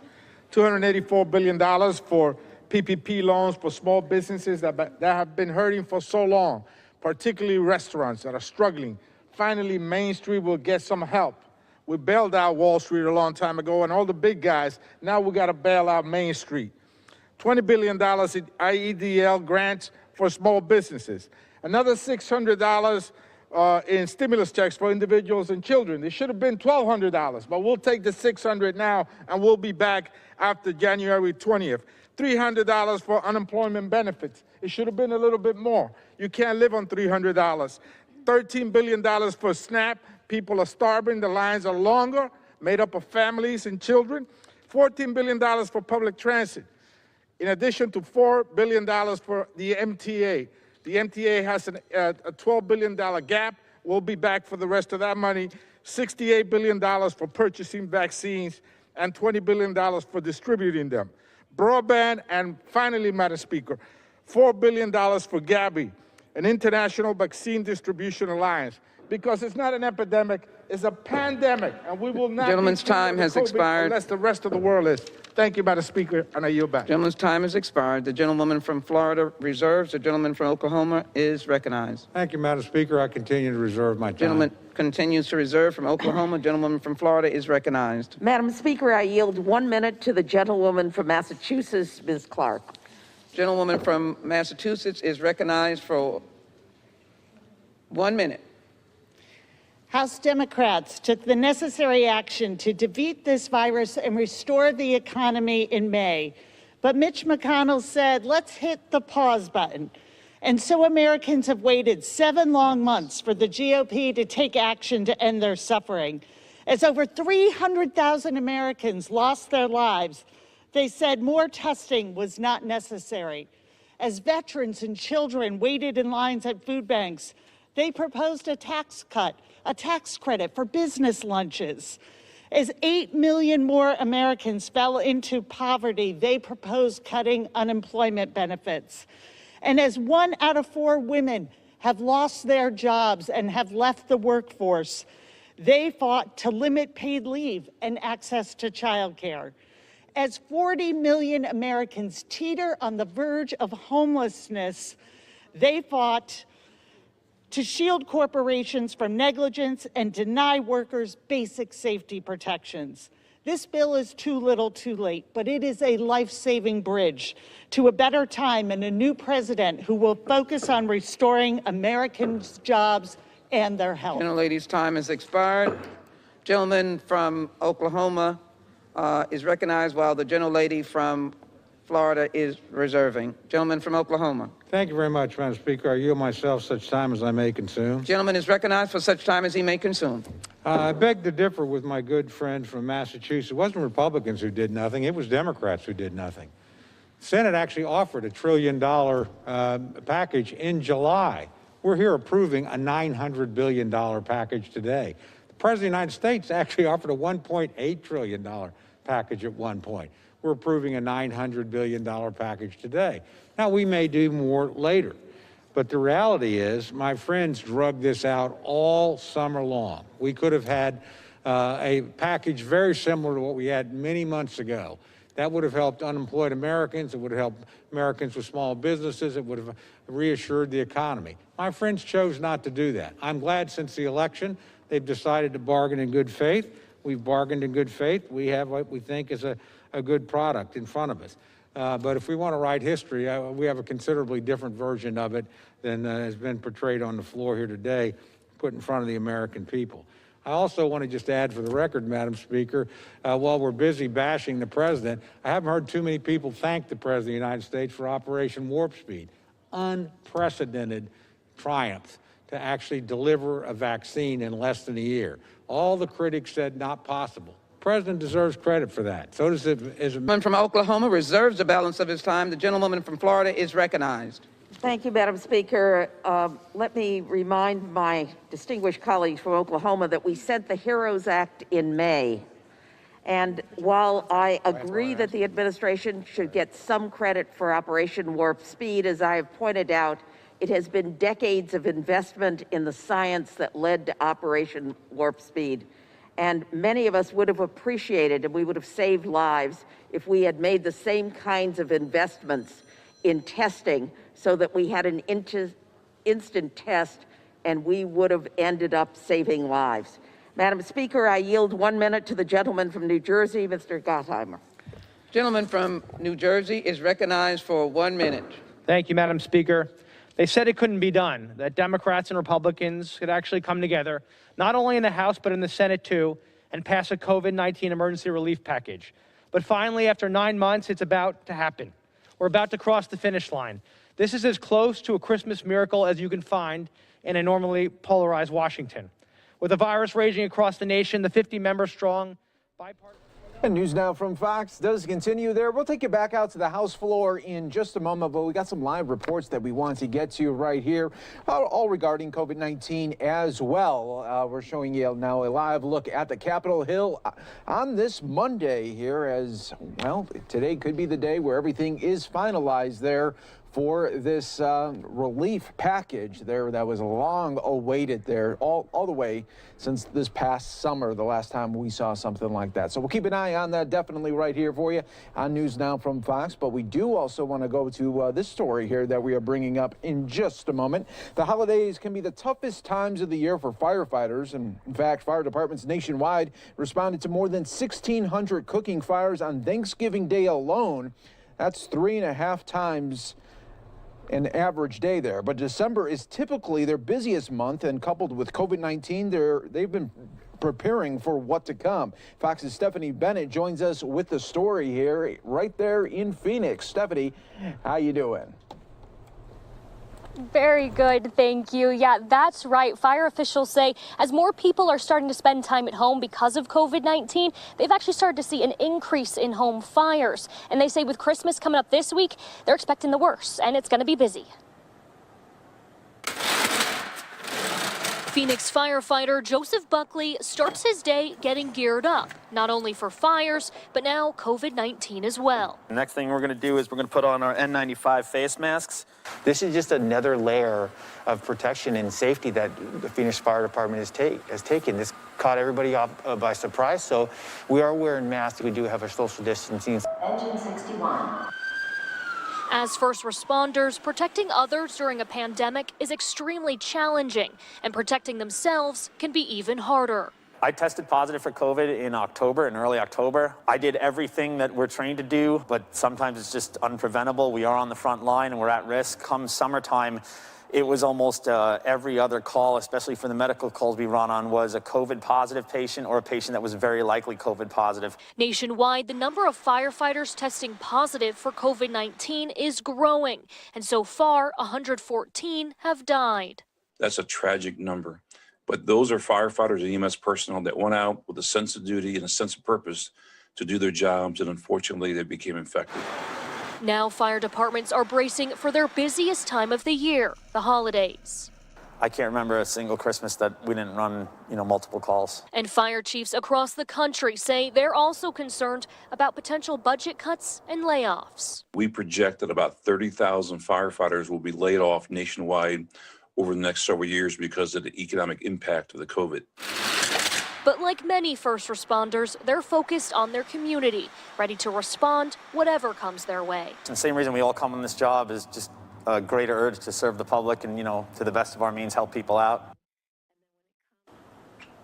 Now, on top of wearing all of the protective equipment, the Phoenix Fire Department also has a decontamination unit that'll come out and spray and sanitize their trucks, ambulances, and also their whole fire station. Mike? Yeah, thanks, Stephanie, there reporting there live for us in Phoenix. And this is something that, like you said, they've been preparing for this moment. But then when they saw the surge there in Thanksgiving, we're hoping that after Christmas, it's not going to be worse there for them. Yeah, you're exactly right. Only time will tell. We'll have to see. We did see that huge spike, like you mentioned, after Thanksgiving, after, some people did still travel and did still get on planes, get on trains, get on anything really to travel across the country and still did mix. So we did see a huge spike in our cases. Now, the CDC is recommending against travel this year, but if you do travel, they do recommend that you take a COVID test before and after you travel. Make sure you socially distance, and it's so important to continue to wear that mask, not only for yourself, but for others and also for these emergency personnel. Absolutely. Really, those frontline warriors right there for us, helping us out, not only in this city, but across the country as well. Stephanie Bennett, thanks so much for bringing us that report here. And what we're going to do, folks, right now is take a quick 2-minute break on News Now from Fox. When we come back, we'll take you back out to the House floor where Congress continues to talk about that new COVID-19 stimulus bill. We'll be right back here. More News Now from Fox in just 2. Shows a different path, but I'm glad they've changed their mind since the election. I'm glad we've got something in front of us that's genuinely bipartisan. We'll pass it on a bipartisan basis today. So with that, Madam Speaker, I reserve the balance of my time. Gentleman from Oklahoma reserves the balance of his time, and the gentleman from Florida is recognized. Madam Speaker, I yield 1 minute to the gentleman from California, Mr. Aguilar. Gentleman from California is recognized for 1 minute. Thank you, Madam Speaker, and I thank the gentlewoman for yielding. The agreement before us today recognizes that to get our economy moving again, to return to something that feels like normalcy, we must get this virus under control. In this agreement, Democrats secured billions to rapidly distribute a free and safe vaccine and to invest in nationwide testing and tracing measures that will save lives. It isn't perfect, and more action is required to address the challenges that Americans are facing. But it's everything we can do right now with this Senate and this president. With this bill, we've averted a sudden end to unemployment benefits for millions that millions would have faced, and added $300 per week to the benefit. We funded a new round of survival checks and emergency rental assistance, included an eviction moratorium, and boosted SNAP and child nutrition benefits. And for the small businesses struggling to keep the lights on, this bill provides billions in economic assistance through forgivable loans. Across this country, people in communities like mine are hurting. Frankly, they've been hurting for far too long. We're going to work with the Biden-Harris administration to build on the progress and deliver for the American people, and I'm confident that brighter days are ahead. Time of the gentleman has expired. Gentlewoman from Florida reserves, and the gentleman from Oklahoma is recognized. Thank you, Madam Speaker. I reserve the balance of my time, although I'm prepared to close whenever my friend would like. Madam Speaker, I'm prepared to close. Oklahoma, the gentleman from Oklahoma reserves, and the gentlewoman from Florida is gentleman from. Thank you very much, Madam Speaker. I want to begin by saying what a privilege it has been for me to serve with my good friend from Florida these last 2 years, not only in Congress, but most especially on the Rules Committee, and what a particular pleasure it is for me to have the opportunity to manage and work with her on her very last rule on the floor. In closing, Madam Speaker, I want to thank all my colleagues for their consideration of this bipartisan package. Though it's taken us a long time to get to this particular point, it's a real bipartisan compromise, and I think at the end of the day will pass with a substantial bipartisan vote and will benefit every American. Package today will fully fund the government through September 30th of 2021 and will ensure that taxpayer dollars are spent where they're needed most. I think that's an important point, because lost in all this, the appropriations process has actually done what it was supposed to do. I compliment my friends on the Appropriations Committee, particularly our distinguished chair, Ms. Lowy, and our distinguished ranking member, Ms. Granger. They brought all 12 bills through the committee. They got a full committee process. They were reported out of committee. 10 of those bills came to the floor. On the floor, they got full consideration. We sat and bargained with our friends in the United States Senate, and now I've brought these bills back. That's the way Congress ought to work. I'm proud the Appropriations Committee worked that way. We also will be taking up in this particular bill a pandemic relief bill, ensuring extensions for programs like unemployment insurance and the Paycheck Protection Program, which will protect millions of Americans who've lost their jobs and lost income as a result of this pandemic. The package is a very important package. And we have some disagreements on it. We've had some back and forth on it in the last several months, but still at the end of the day, we've come together, we've done something important, and I think we've set the stage for perhaps something later in the next Congress. We'll see, but this is an important relief measure for the American people. I certainly urge all my colleagues on both sides of the aisle to support it. Finally, the package also includes a bipartisan compromise on surprise medical billing and a number of issues to provide targeted tax relief to people that have suffered through the coronavirus crisis, in particular industries. I think that's appropriate. I thank my colleagues on both sides of the aisle in multiple committees that have been part of that particular compromise. So, Madam Speaker, it's often said on this floor, it's not a perfect bill, but a $900 billion relief package that's badly needed to the American people close to Christmas Eve is something that every member on this floor ought to be proud of, and I hope every member in this chamber will see fit to support. So, Madam Speaker, I urge my colleagues to vote no on the rule, but most importantly to vote yes on the underlying measure, and with that, I yield back the balance of my time. The gentleman from Oklahoma yields back the balance of his time. The gentlewoman from Florida is now recognized. Madam Speaker, I yield myself the remainder of my time. I thank my colleague, Mr. Cole, for his generous remarks. I agree with him. This is a bipartisan bill that is not perfect.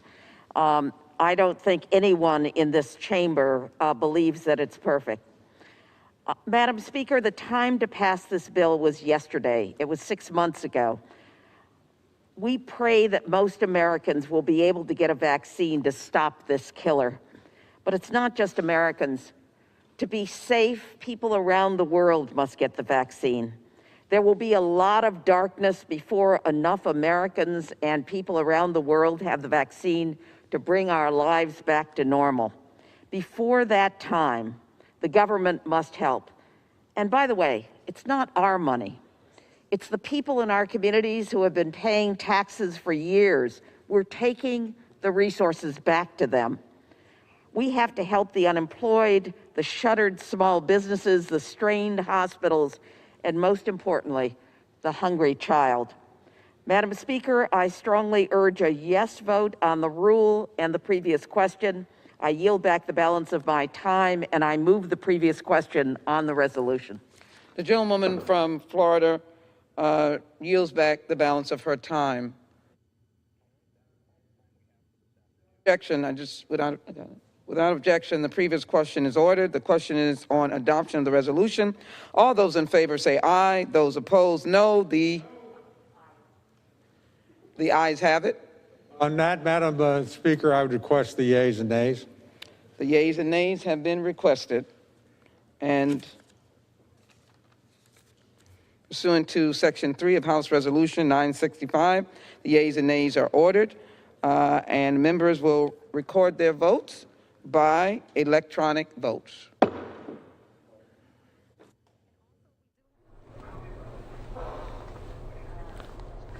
And of course, we'll continue to hear everything on the House floor a little bit later tonight, right here on News Now from Fox. We're going to take a quick 2-minute break right here for you.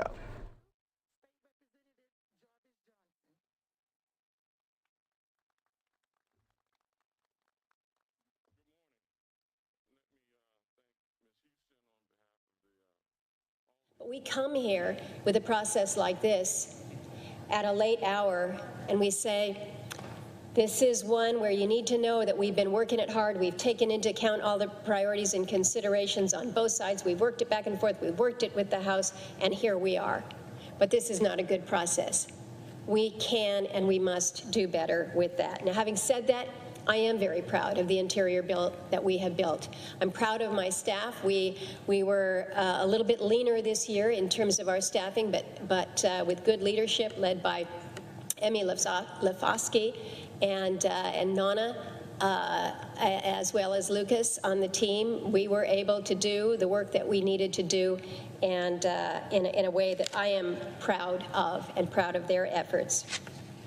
There's so much that is wrapped up in this bigger, broader bill, and I think it's going to almost be gasp-worthy when you see the 5,000 some odd pages, I'm told, that we will have. It's not only the appropriations, it's the COVID bills. It is the Water Resources Development Bill, the WRDA bill, very, very significant. There are good bills from the Indian Affairs Committee that I have participated in, water bills that we have been working on. But, Mr. President, the one that I want to speak to a little more in detail this evening, and I was hoping that my ranking member, Senator Manchin, might be here on the floor, but not yet. But I wanted to speak about Title Z in the omnibus bill. Z, I just imagine that they put us at the end because they figured that we were the best, or maybe because they knew that the process that the Energy Act had gone through had probably been more rigorous and lengthy than just about anything out there. But Z, we are at.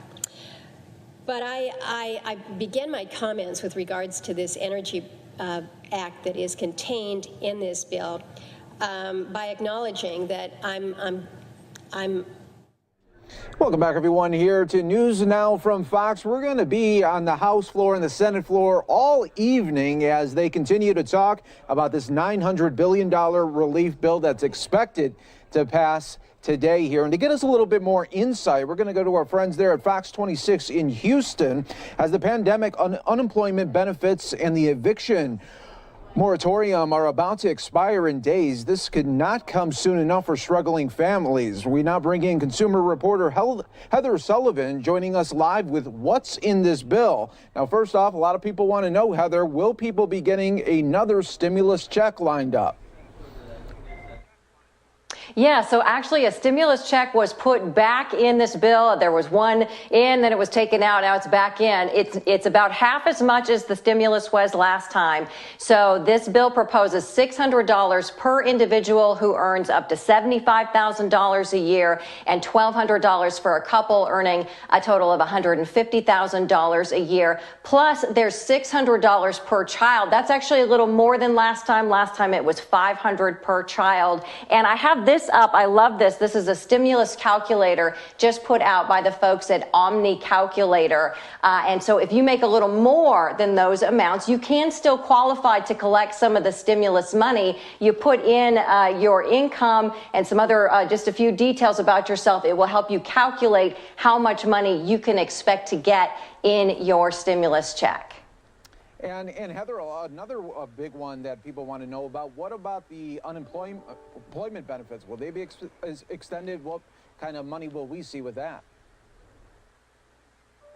Yeah, and really in the nick of time, but again, not quite as much as some of the extras that were in the first CARES Act. So what this bill is proposing is an additional $300 a week. You'll remember last time it was $600 a week, but this is $300 a week for a total of 11 weeks for people who are collecting unemployment. It also continues that pandemic emergency unemployment compensation. That's for people who have already exhausted their state unemployment benefits. This continues that emergency benefit for another 10 weeks. And then also, you know, you have people who maybe they work part-time or they're self-employed or they're freelancers or they work in that gig economy.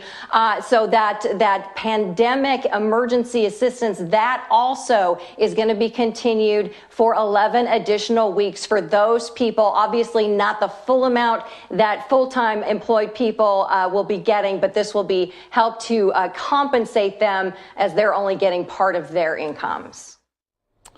And then Heather, what about any help with rent or to prevent evictions? A lot of people want to know about this one too.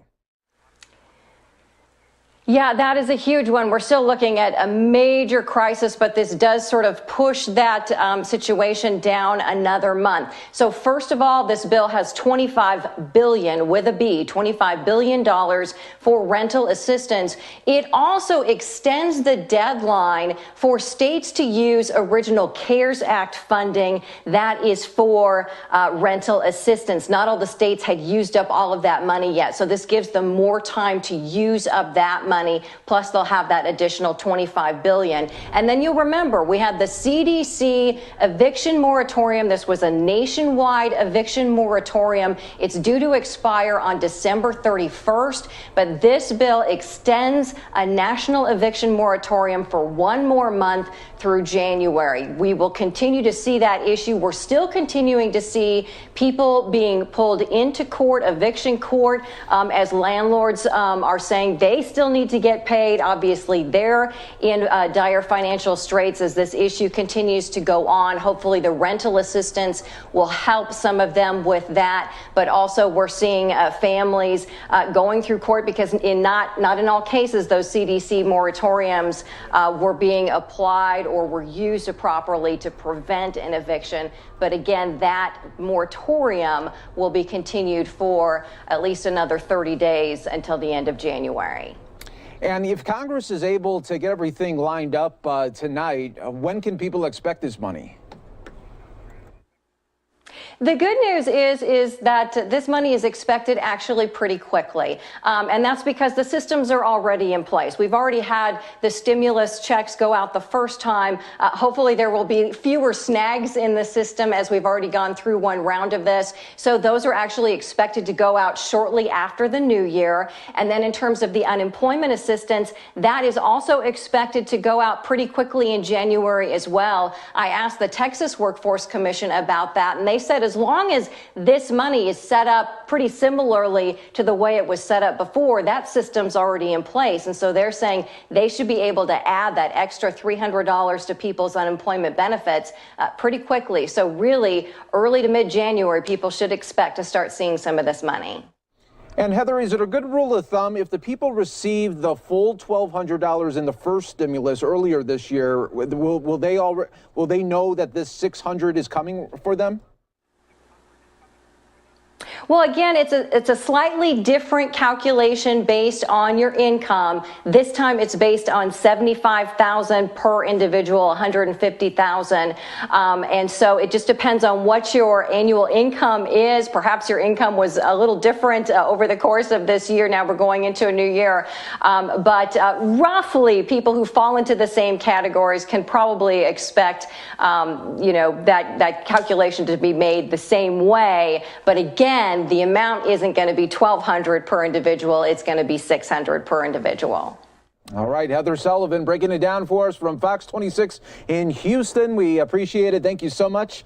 And we'll now get back out to Capitol Hill where we will hear from the Congress members. Thank you so much for giving us this insight as we continue to showcase this all evening long. You're watching News Now from Fox.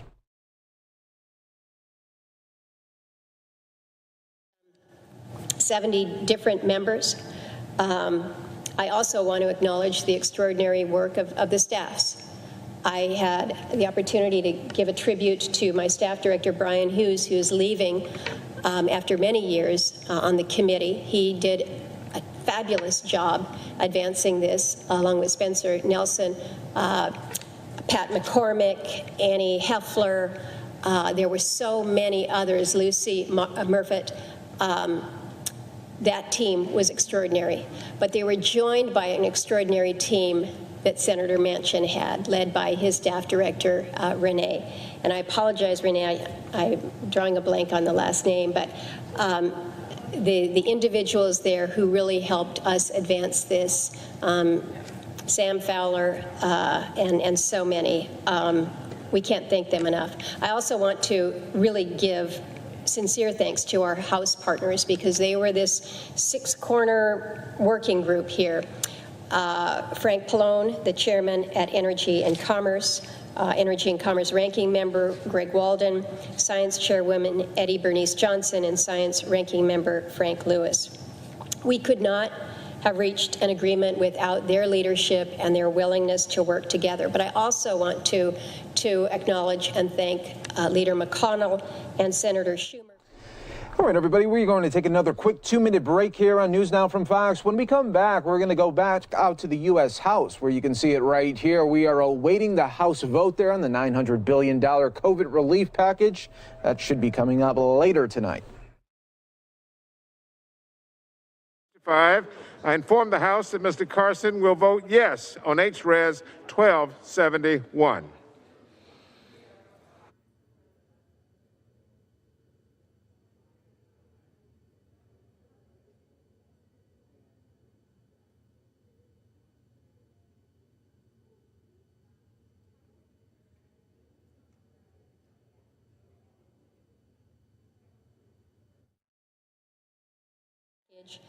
Lucy and Annie helped us with that. We really have worked to advance so much out of the committee. All of these accomplishments, our lands package, our energy package, our water package, the lands bills that we try to add to everything that moves and occasionally pass by UC, and measures that I haven't spoken to, including the Great American Outdoors Act. These are all the hallmarks of a highly productive Congress for the Senate Energy and Natural Resources Committee.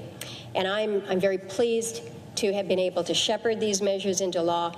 But what I'm proud of more than any piece of legislation, more than anything out there, in the time that I have been able to lead this committee, what I'm most proud of is the bipartisan way in which this committee has operated. Our commitment to bipartisan, which has produced continually good results for our country.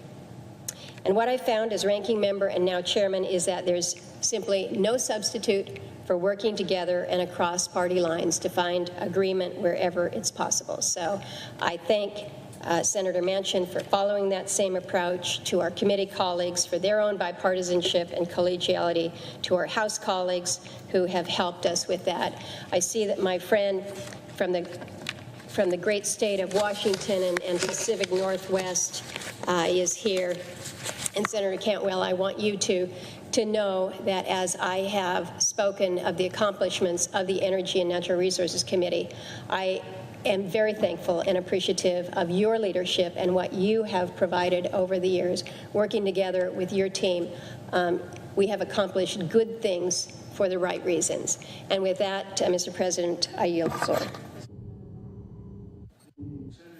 Senator from Washington is recognized. President, just my colleague from Alaska and the ranking member, Senator Manchin, for their great work in getting this energy provisions that have been, I don't know how many members, but I'm sure just about every member in our body has had something to do with it, and a lot of actual individual legislation. So this is a long effort by our colleague, the chair of the committee, and so thank you for your diligence on this.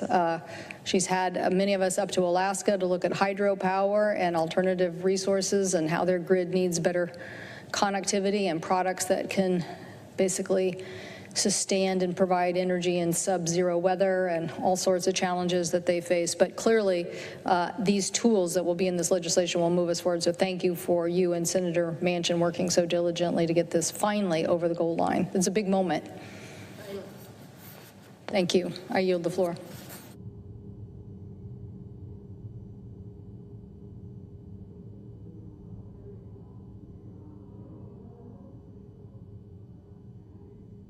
Member designated by Ms. Castor, pursuant to H.R. 965, I inform the House that Ms. Castor will vote yes on H.R. 1271.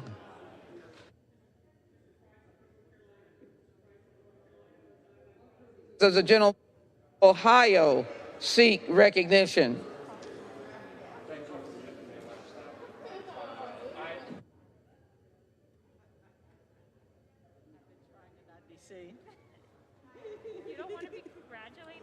Thank you. For what purposes does the gentlewoman from Ohio seek recognition?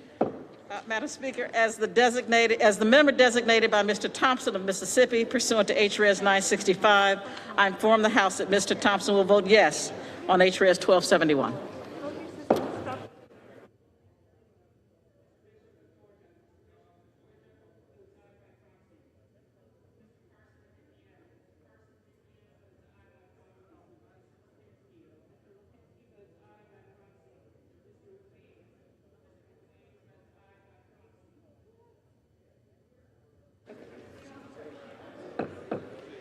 For what purpose does the gentleman from Illinois seek recognition?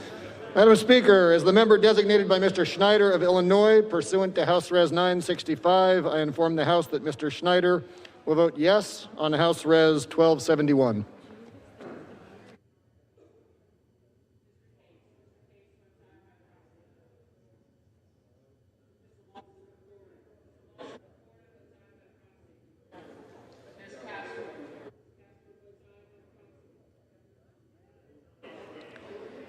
For what purposes does the gentleman from Rhode Island seek recognition? Madam Speaker, as a member designated by Ms. Sewell of Alabama, the Yellowhammer State, pursuant to House Resolution 965, I inform the House that Ms. Sewell will vote yes on H.Res. 1271.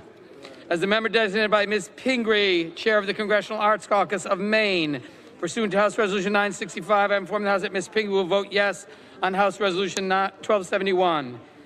And Madam Speaker, as the member designated by Ms. Del Bene of Washington State, the Evergreen State, pursuant to House Resolution 965, I inform the House that Ms. Del Bene will vote yes on House Resolution 1271.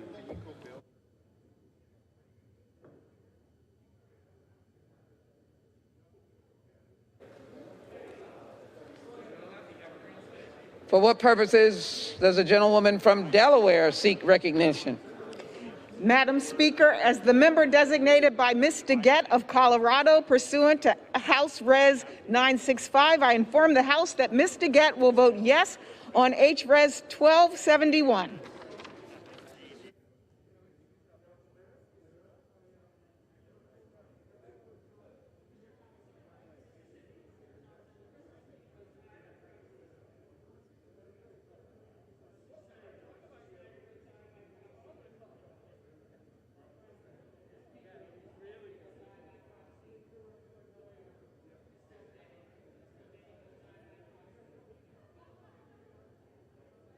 The next lady is Kansas.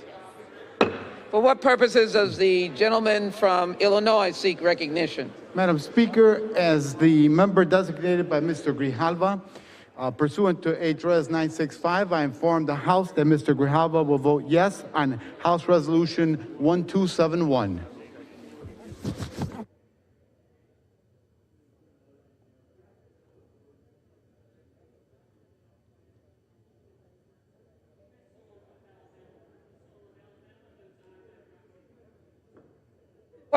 Does the gentlewoman from Kansas seek recognition? Madam Speaker, as the member designated by Ms. Axney pursuant to H.Res. 965, I inform the House that Ms. Axney will vote aye on H.Res. 1271. As the member designated by Mr. Cleaver pursuant to H.Res. 965, I inform the House that Mr. Cleaver will vote aye on H.Res. 1271. As the member designated by Mr. Kim pursuant to H.Res. 965, I inform the House that Mr. Kim will vote aye on H.Res. 1271. As the member designated by Mr. DeFazio pursuant to H.Res. 965, I inform the House that Mr. DeFazio will vote aye on H.Res. 1271. And as the member designated by Ms. Holland pursuant to H.Res. 965, I inform the House that Ms. Holland will vote aye on H.Res. 1271.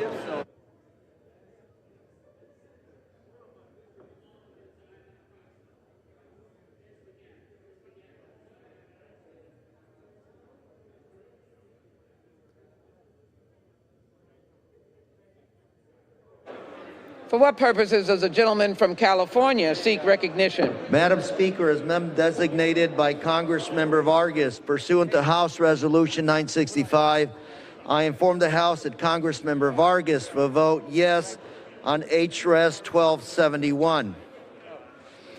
Madam Speaker, as member designated by Congressmember Napolitano, pursuant to House Resolution 965, I inform the House that Congressmember Napolitano will vote yes on H.Res. 1271. And Madam Speaker, as member designated by Congressmember Costa, pursuant to House Resolution 965, I inform the House that Congressmember Costa will vote yes on H.Res. 1271.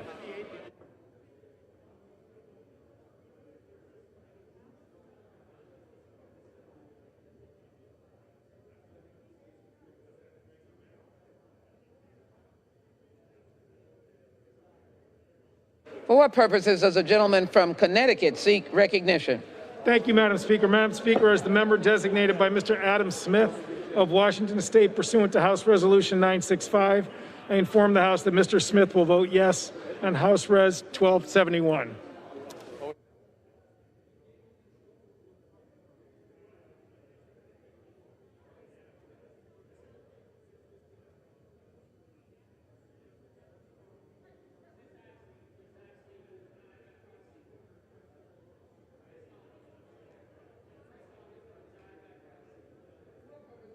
Gentleman from Michigan seek recognition.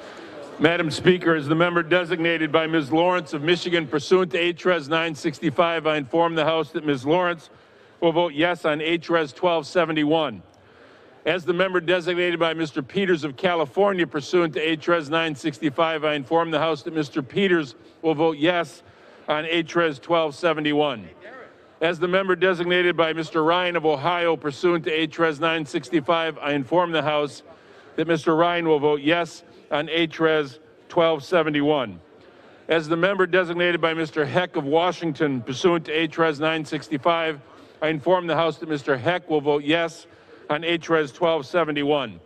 As the member designated by Mr. Kilmer of Washington pursuant to HRES 965, I inform the House that Mr. Kilmer will vote yes on HRES 1271.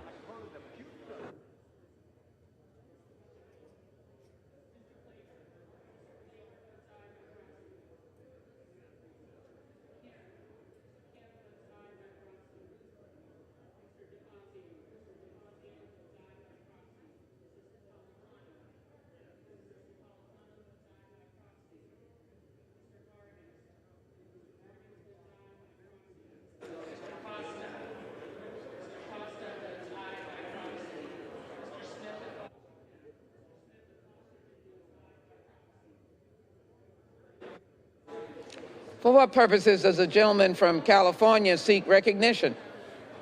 As the member designated by Representative Cisneros of California pursuant to H.R. 965, I inform the House that Representative Cisneros will vote yes on H.R. 1271.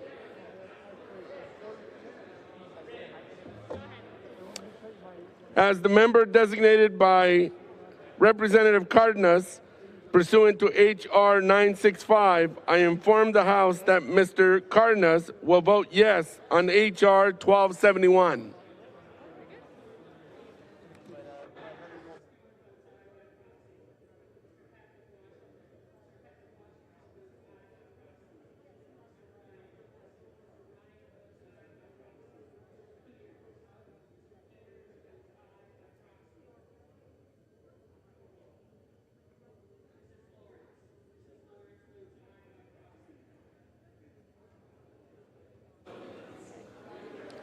For what purposes does the gentleman from Maryland seek recognition? Madam Speaker, as the member designated by Mr. McNerney pursuant to House Resolution 965, I inform the House that Mr. McNerney votes aye on House Resolution 1271.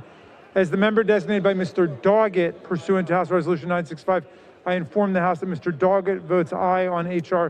1271. As the member designated by Ms. Jayapal pursuant to House Resolution 965, I inform the House that Ms. Jayapal will vote aye on House Resolution 1271. As the member designated by Mr. Pocan pursuant to House Resolution 965, I inform the House that Mr. Pocan votes aye on House Resolution 1271. And as the member designated by Ms. Fletcher pursuant to House Resolution 965, I inform the House that Ms. Fletcher votes aye on HRES 1271.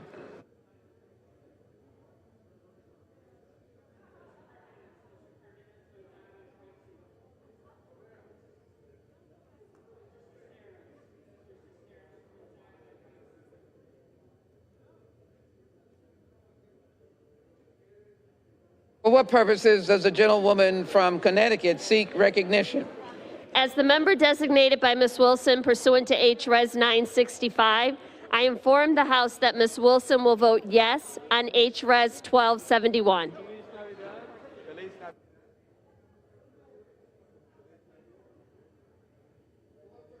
The gentleman from Virginia seek recognition. Madam Speaker, as a member designated by Ms. Moore of Wisconsin pursuant to HRES 965, I inform the House that Ms. Moore will vote yes on HRES 1271.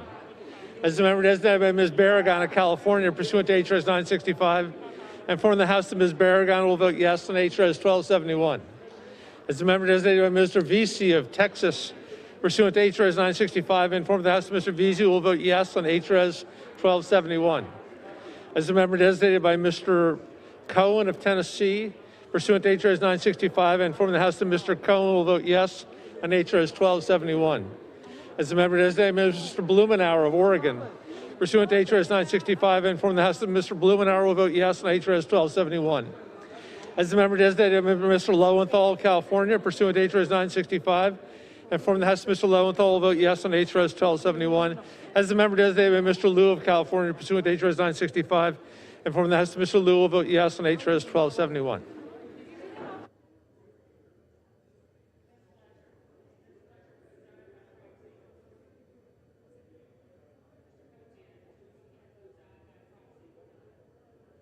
Does the gentlewoman from California seek recognition? Madam Speaker, as a member designated by Mr. DeSaulnier pursuant to HRES 965, I inform the House that Mr. DeSaulnier will vote yes on HRES 1271.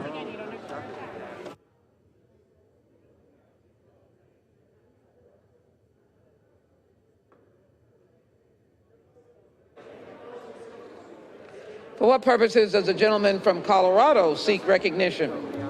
Madam Speaker, as the member designated by Mr. Joe Neguse of Colorado pursuant to HRS 965, I inform the House that Mr. Neguse will vote aye on HRS 1271.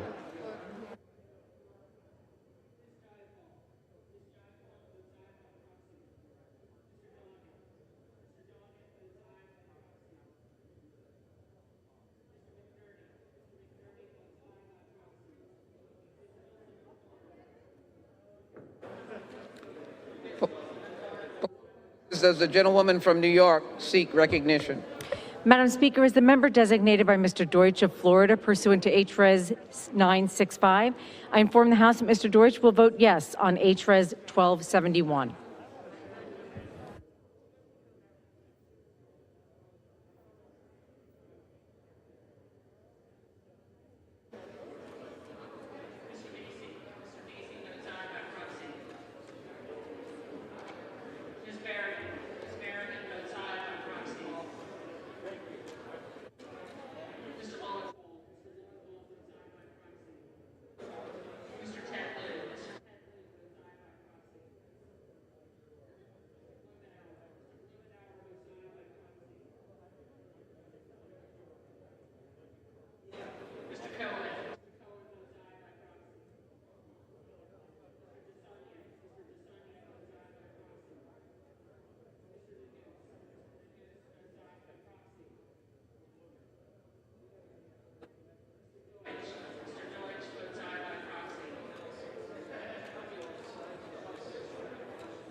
For what purposes does the gentleman from Massachusetts seek recognition? Good evening, Madam Speaker. As the member designated by the Honorable Mr. James Langevin of Rhode Island and pursuant to House Resolution 965, I'd like to inform the House that Mr. Langevin will vote yes on House Resolution 1271. And also, as the member designated by the Honorable Mr. Richard Neal of Massachusetts, pursuant to House Resolution 965, I'd like to inform the House that Mr. Neal will vote yes on House Resolution. All right, everybody, we are going to some breaking news right now out of Georgia right now. This is a major fire that is happening right now. DeKalb County, Georgia here, where we're getting information that this is an apartment fire that is going on right now in DeKalb County. Their aerial show the building. Unfortunately, it's a total loss there as there was a possible gas explosion at Dunwoody Crossing Apartments, and that is just some of the reports that we are hearing here. Look at the first responders here. As you can see, Skyfox aerials showing us off this huge response right now as we are taking this here for you. Once we get some more details, we'll bring it to you right here on News Now from Fox. But yeah, definitely a sad moment here as many have lost their homes, unfortunately, right before Christmas. And this is just really puts an exclamation point next to the 2020 year that has been. It's just been a horrific one for so many people. People have not only lost their own property, but have lost way more than that with loved ones and everything that we're dealing with the COVID-19 pandemic. And now you're taking a look here at the aftermath and still ongoing fire that is in DeKalb County right there, Georgia. So once we get some more updates, we'll bring it to you right here on News Now from Fox. But now I want to do is go out to another story here that we want to break down for you. The Prime Minister of the United Kingdom, Boris Johnson, held this news conference earlier today as 40 countries are banning the UK arrivals here. So let's bring that to you here. With our friends in Paris, I've just spoken to President Macron. We had a very good call, and we both understand each other's positions and want to resolve these problems as fast as possible. And I know that Grant is also speaking to his counterpart, and we're working to a solution, as I say, as fast as we can to allow freight traffic to resume between the UK and France, and anxieties about the new variant. But it's also true that we believe the risks of transmission by a solitary driver sitting alone in the cab are really very low. And so we hope to make progress as fast as we possibly can. I want to repeat that these delays only apply to a very small percentage of food entering the UK, and as British supermarkets have said, their supply chains are strong and robust, so everyone can continue to shop normally. And to our international friends and partners, I want to say very frankly that we understand your concerns, and I hope everybody can see that as soon as we were briefed in UK government on the fast transmissibility of this new strain at, I think, 3:15 on Friday afternoon, we lodged all the necessary information with the World Health Organization, and we took prompt and decisive action the very next day to curb the spread of the new variant within the UK.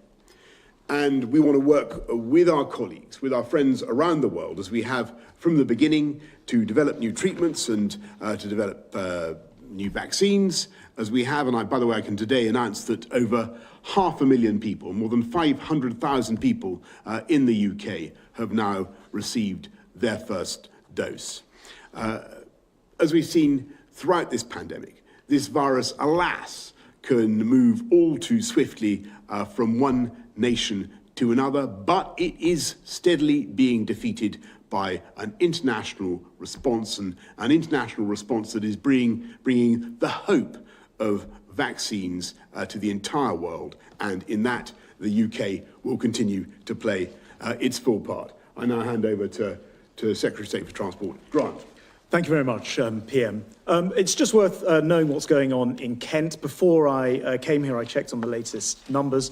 There were, last night at its height, about 500 lorries through to this morning, which were queuing effectively on the motorway. That's now down to, last time I checked, 174 lorries. And there are a few more which will be in a holding area called TAP, which is down close to Kent. But the main message is, please don't travel to Kent. Most people should be staying at home. Everybody in Tier 4 must stay at home, and in Tier 3 stay very local. And we're grateful also for the hauliers, the lorry drivers, for steering clear as well. That message has been very well understood today, and as a result, we haven't seen any problems in the area. Most of the lorries who are there are primarily European hauliers looking to transit back across to the continent, waiting.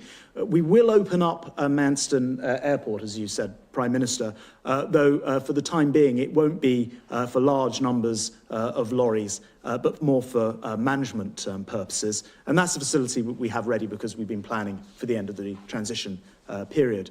One other development as well is that we'll use the movable barrier which has been constructed on the motorway, on the M20, and that enables us to set up a contraflow, something which would normally take about a month to do in just a few hours overnight, and that will enable traffic to flow in both directions on the motorway. That's part of what's called Operation Brock, as opposed to Operation Stack that a lot of people will have heard about many times over the years. So what's happened today has been the equivalent of what might happen in very severe weather conditions, sometimes if there's a strike over in Calais, or when my ferries, for example, cause several weeks of disruption. And what's happened today has been well picked up by the Kent Resilience Forum and others as we seek to resolve the overall issue.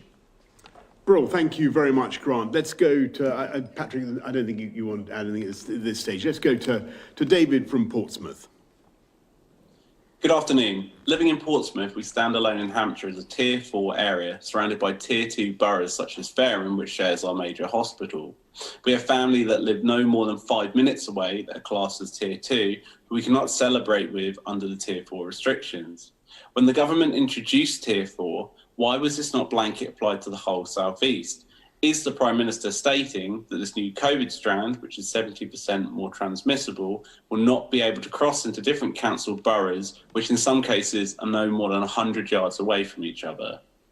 Well, David, I fully understand the frustrations of people who feel that they're in too high a tier, and they wish that they weren't, or that they feel it unfair that another adjacent area is in a different position from them. All I can say is we have to act on the basis of the epidemiology, David, as we see it. We looked at where the new variant was, where it was spreading, and acted to restrict it there. And of course, we will keep those measures under review every couple of weeks, and that's what we're going to do.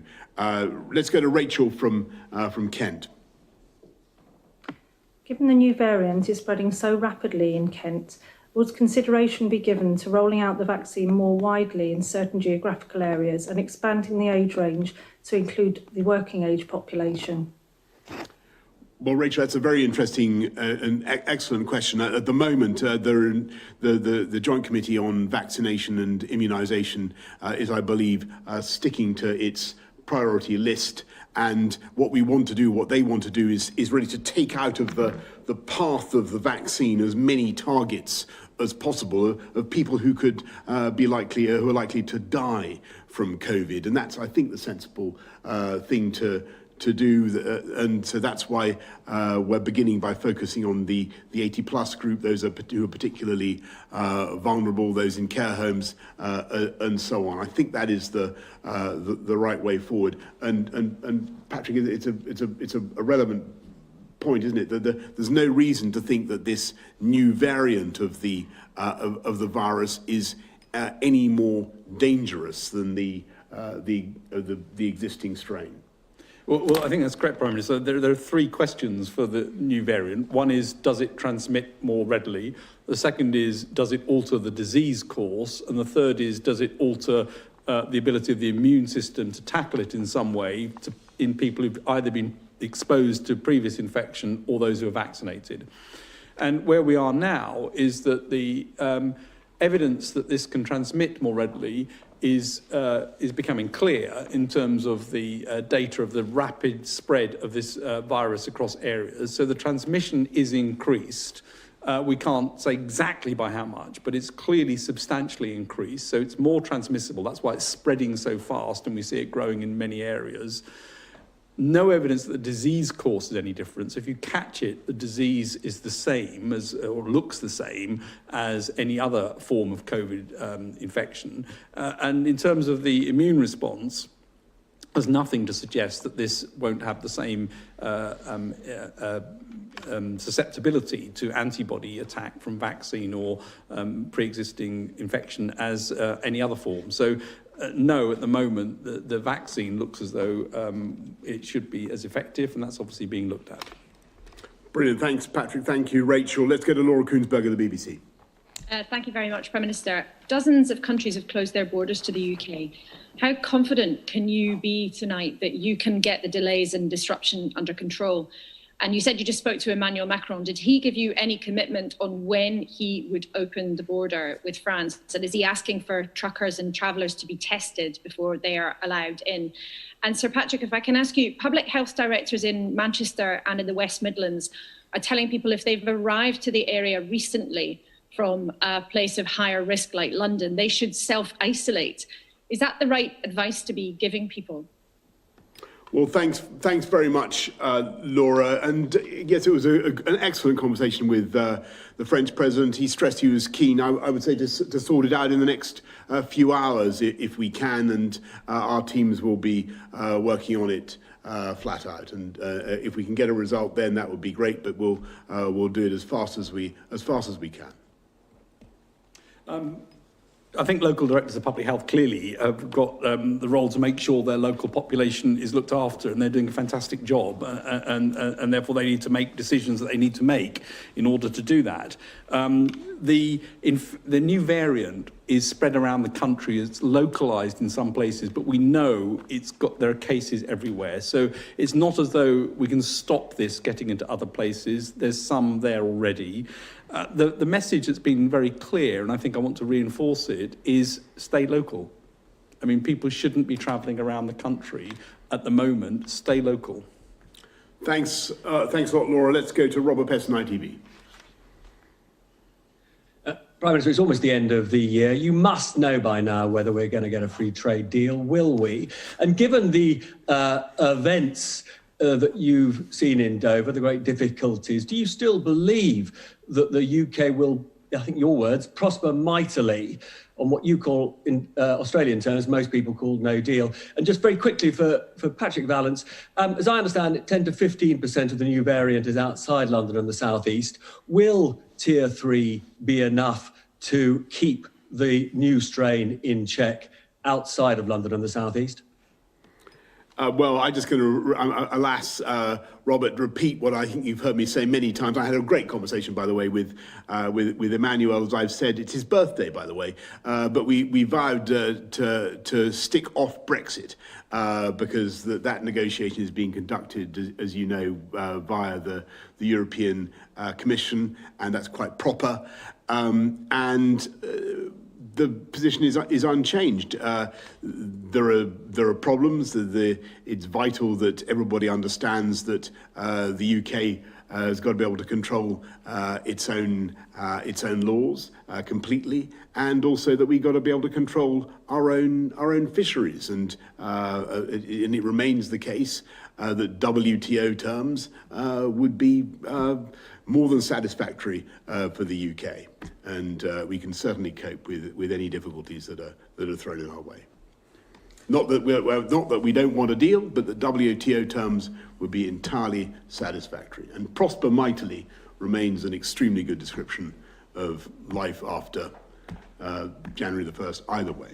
It's probably worth adding that actually some of the reason why we've not seen big problems in Kent today is because actually the transition period work that's been going on for very many months and years even is coming to fruition a couple of weeks earlier than anticipated. But it does mean that the measures like having Manston available, like having the movable barrier available, and like having, including welfare for the hauliers, is all in place. And so to a large extent, it has shown that we are ready.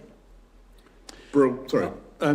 As you say, the new variants around the country, it's in very high proportion of cases in London, the South East and East, but it is present in other places as well. And the lessons I think that you have to learn about this virus generally is it's important to get ahead of it in terms of actions. It's important as rates start to go up that things are controlled. And so we need to monitor the rates very carefully, look at them all the time, regularly, as is being done by Public Health England, and take the action on tiers on the basis of the evidence as it accrues. The one thing I would say, though, is that, and I've said this before, I think over this period where in some parts of the country people are mixing with people they haven't been mixing with as part of Christmas, it's really important to follow the rules carefully and to make an assumption that you could be infectious. You could be the person spreading it to somebody else and behave accordingly. Thanks, Robert. Gary Gibbon, Channel 4. Thank you, Prime Minister. given what we're hearing about the variant, can you really guarantee that schools will be back on the start dates they now have? And just following on from Robert's question there, is Tier 3 fit for the job if this mutant version of the virus, this variant, is galloping through the population? Can you be quite sure that we won't, almost all of us, be in Tier 4 or even Tier 4 plus soon after this break? Well, Gary, I think the most useful thing I can tell you at this stage is obviously we want, if we possibly can, to get schools back in a staggered way at the beginning of January in the way that that we have set out. But obviously we, like all, as you expect, the commonsensical thing to do is to follow the path of the epidemic, and as we showed last Saturday, to keep things under constant review. But it is very, very important to get kids and keep kids in education if you possibly can. I believe that's something that everybody understands. The doubling time of this infection with the new variant is quite fast. It is more transmissible. It does require more action in order to keep it down, and that's why Tier 4 is important. And what we did see was that in areas that had lower restrictions, you could still see growth in some places. So it is the case that the measures needed to try to make sure that we reduce contact, we keep the basics in place, make sure that we don't give the virus a chance to spread are even more important with the new virus. It's got to be taken incredibly seriously. Not because, again, just to re-emphasize, not because the virus itself gives a more severe illness, but just because it spreads more rapidly. Brill, thanks. Let's go to Pippa Crewer of the Mirror. Hello, Sir Patrick. UK COVID cases have doubled in a week. Matt Hancock says the virus is out of control. And we already knew that Tier 3 wasn't working in London or Kent. Plus, we've seen people travelling across the country for Christmas. Why isn't the whole country now in lockdown? And Prime Minister, throughout this pandemic, you seem to have frequently overpromised and underdelivered, whether it's turning the tide in 12 weeks, a second national lockdown being a disaster, cancelling Christmas being inhuman. It's become a pattern that we're increasingly familiar with. Why do you keep doing it? And do you recognise that it causes public confusion and crucially erodes public confidence? Again, the tier decisions are not ones that are for me, but I will say that the evidence on this virus is it spreads easily, it's more transmissible. We absolutely need to make sure we've got the right level of restrictions in place. I think it is likely that this will grow in numbers of the variant across the country, and I think it's likely, therefore, that measures need to be increased in some places in due course, not reduced. So I think it is a case that this will spread more.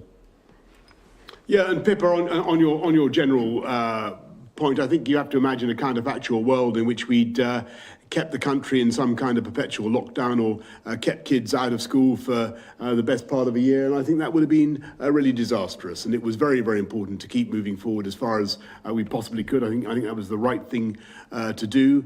And now that we've got the vaccine coming in the way that we have, I think that we can certainly look forward to a very, very different world for this country from Easter onwards, as I think Chris and Patrick have said before. And it's very, very important for not just for people's morale, but it's also totally realistic. We have every reason to be extremely hopeful about this country's ability to bounce back next year from COVID. And I think that is the right thing to say then and now. And I'll go now to Francis Elliott of The Times. Hello, Prime Minister. I'd like to talk about lateral flow tests. This is something that you've repeatedly held up as a way out of this. Is it your hope and expectation that we'll get to a point where they can be self-administered, and what sort of change would that mean? And Sir Patrick Vallance, do you agree that that they should be self-administered? MHRA seem to have a problem with that.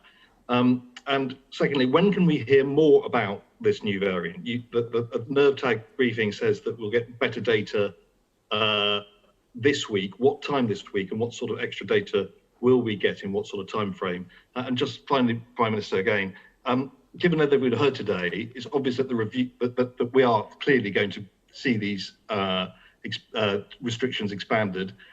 Are you still sticking to the 30th as the review date, or could that come forward? Well, just on the MHRA and the review date, obviously we review all measures every couple of weeks, Francis. And look, on the MHRA and lateral flow, that's for the MHRA, and it would be totally wrong of me to, try and superimpose my views on them. That's for them. On the new variant, nerve tag met again today.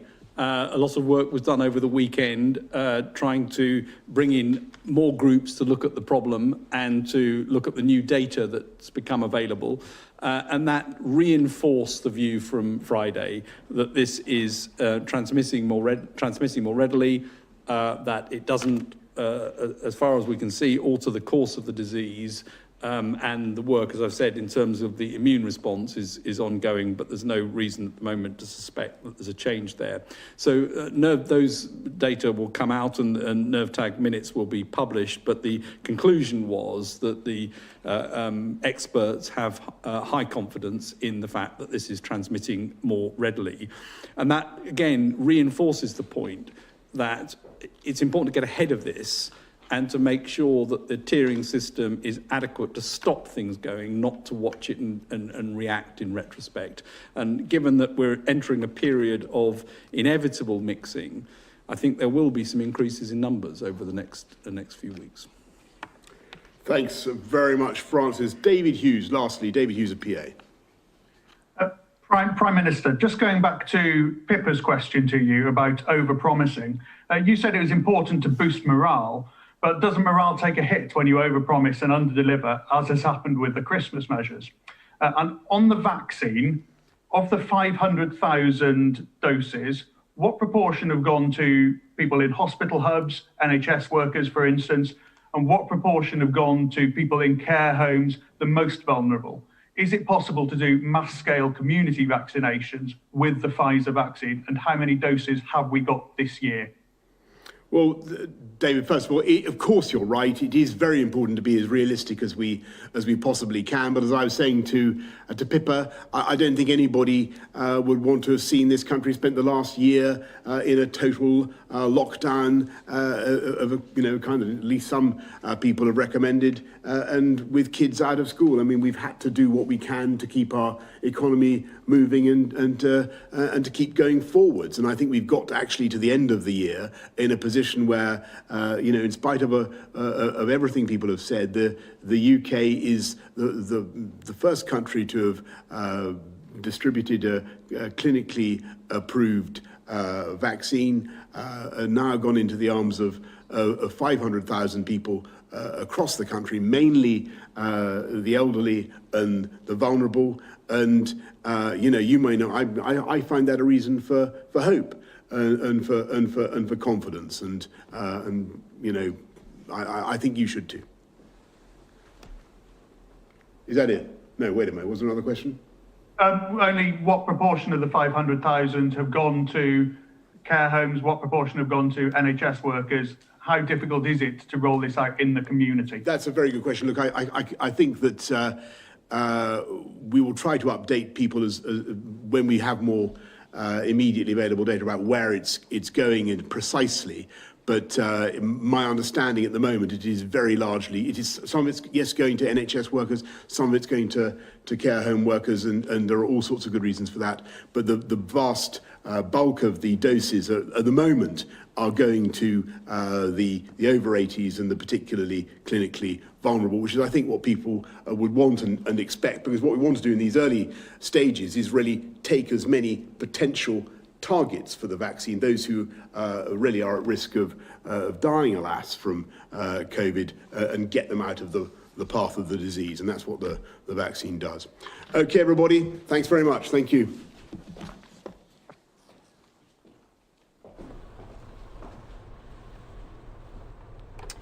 So there we wanted to show you the Prime Minister of England, Boris Johnson, and his press conference from earlier today talking about this new strain of the coronavirus and why especially it's impacting the UK. We're going to go out now to a live report from Fox 5's Andrew Chien. He's been following this story for the latest updates. You know, Andrew, why is this strand so concerning, and what does it mean for us here in the U.S.? Well, you're Andrew, I'm Arthur, first of all, but the reason why it is linked to New York and the U.S. in concern is because so many people fly between the two countries. New York alone, there are 3 airline carriers that fly directly from the UK here into New York City. That's 6 flights a day, which amounts to thousands of passengers that get off and walk out of the airports and into populations and dense areas. That's the main reason for concern. That's the reason why at this hour, at least 30 countries have imposed travel restrictions amounting to an outright ban of UK travelers from their countries, and the US is not one of them, despite these concerns over how contagious this new strain may be.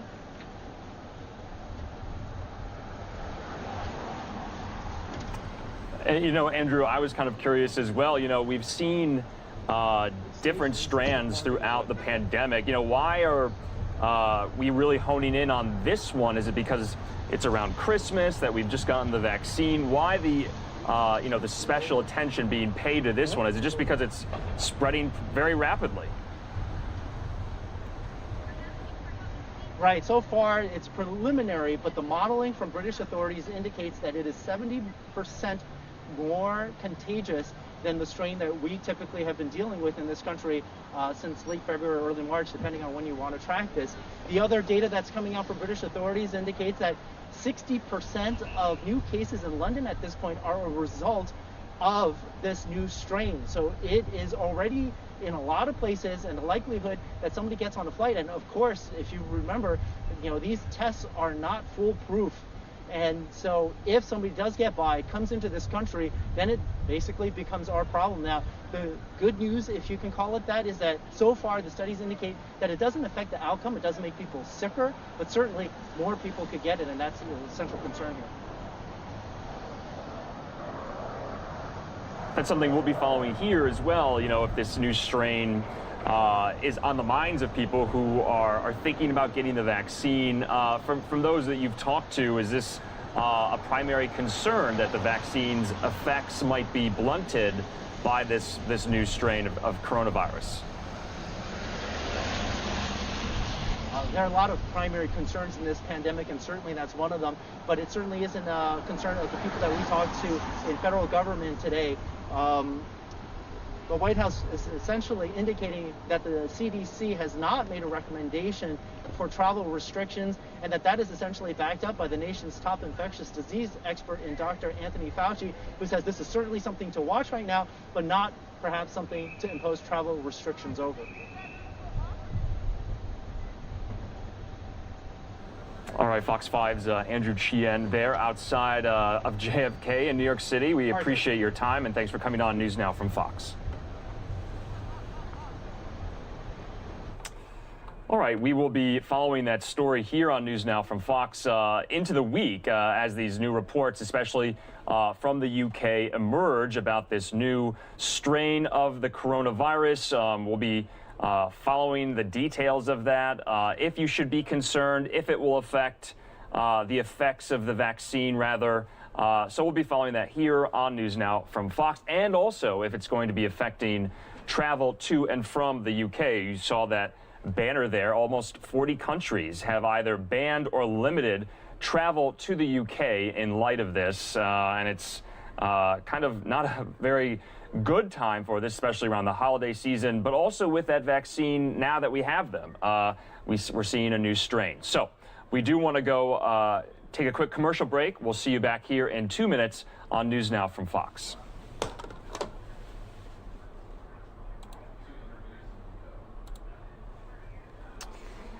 And we're going to keep it here on coronavirus news, and we're going to go back out to Capitol Hill. We have 2 live shots of the Senate and the House floor right now as lawmakers are still waiting to vote on this relief package. Remember, they reached an agreement late yesterday on Sunday. Once they vote on it, it goes to the president, and we'll have a year-long funding bill, and a round of coronavirus relief. Remember, we haven't had a relief package since the CARES Act back in March. So we're going to take it out now to the Senate floor, and there you can see lawmakers at the moment deliberating. Many of the senators are in the chamber to vote. We don't know really when the vote will come down, but we'll bring it to you here on News Now from Fox.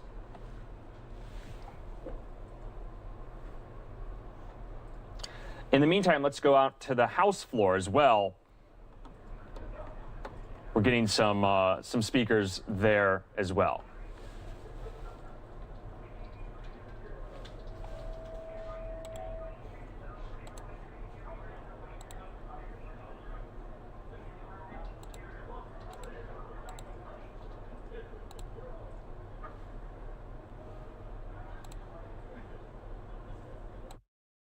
Immediate consideration in the House.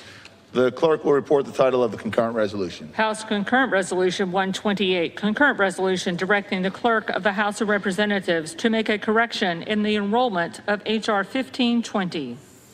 Is there objection to the consideration of the concurrent resolution? Without objection, the concurrent resolution is agreed to, and the motion to reconsider is laid on the table. Mr. Speaker, pursuant to House Resolution 1271, I call up H.R. 133 with the Senate amendment thereto, and I have a motion at the desk. The clerk will report the title of the bill, designate the Senate amendment, and report the motion. H.R. 133, an act to provide economic partnership and cooperation between the United States and Mexico. Senate amendment. Ms. Lowy of New York moves that the House concur in the Senate amendment to H.R. 133 with an amendment consisting of the text of Rules Committee Print 116-68.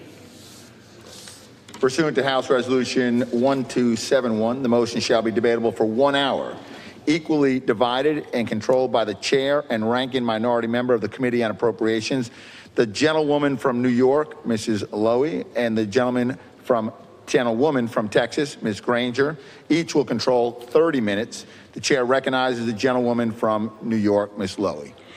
Mr. Speaker, I ask unanimous consent that all members may have 5 legislative days within which to revise and extend their remarks and include extraneous material on the House amendment to the Senate amendment to H.R. 133. Without objection.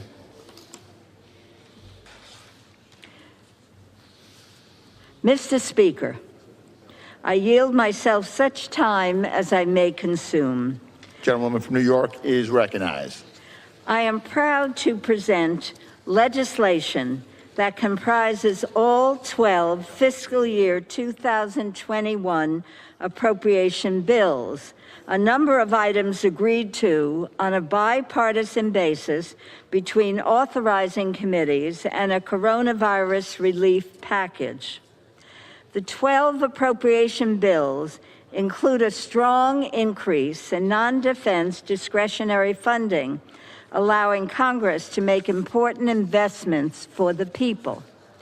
I am particularly proud that we have been able to fund better education for our students, more affordable housing, food security initiatives, safer communities with funding to address America's gun violence epidemic, clean air and water, action on the climate crisis, and care for our veterans with a special emphasis on suicide prevention and gender-specific care.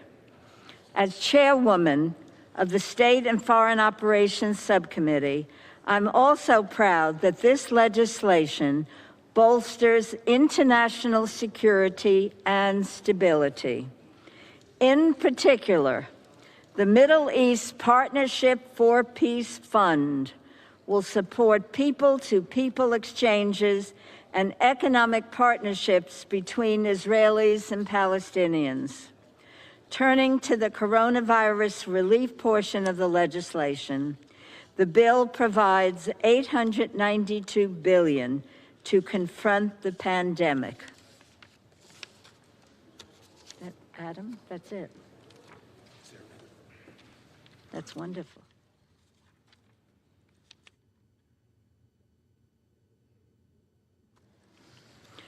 While Republican intransigence means the legislation doesn't include state and local relief that is desperately needed, the amounts it provides for education, public health, and transportation will greatly benefit our local communities.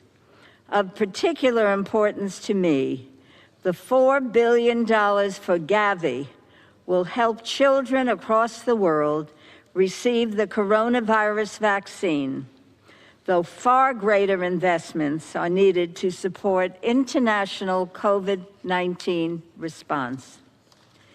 President-elect Biden has spoken about the dark winter that we face because of this pandemic.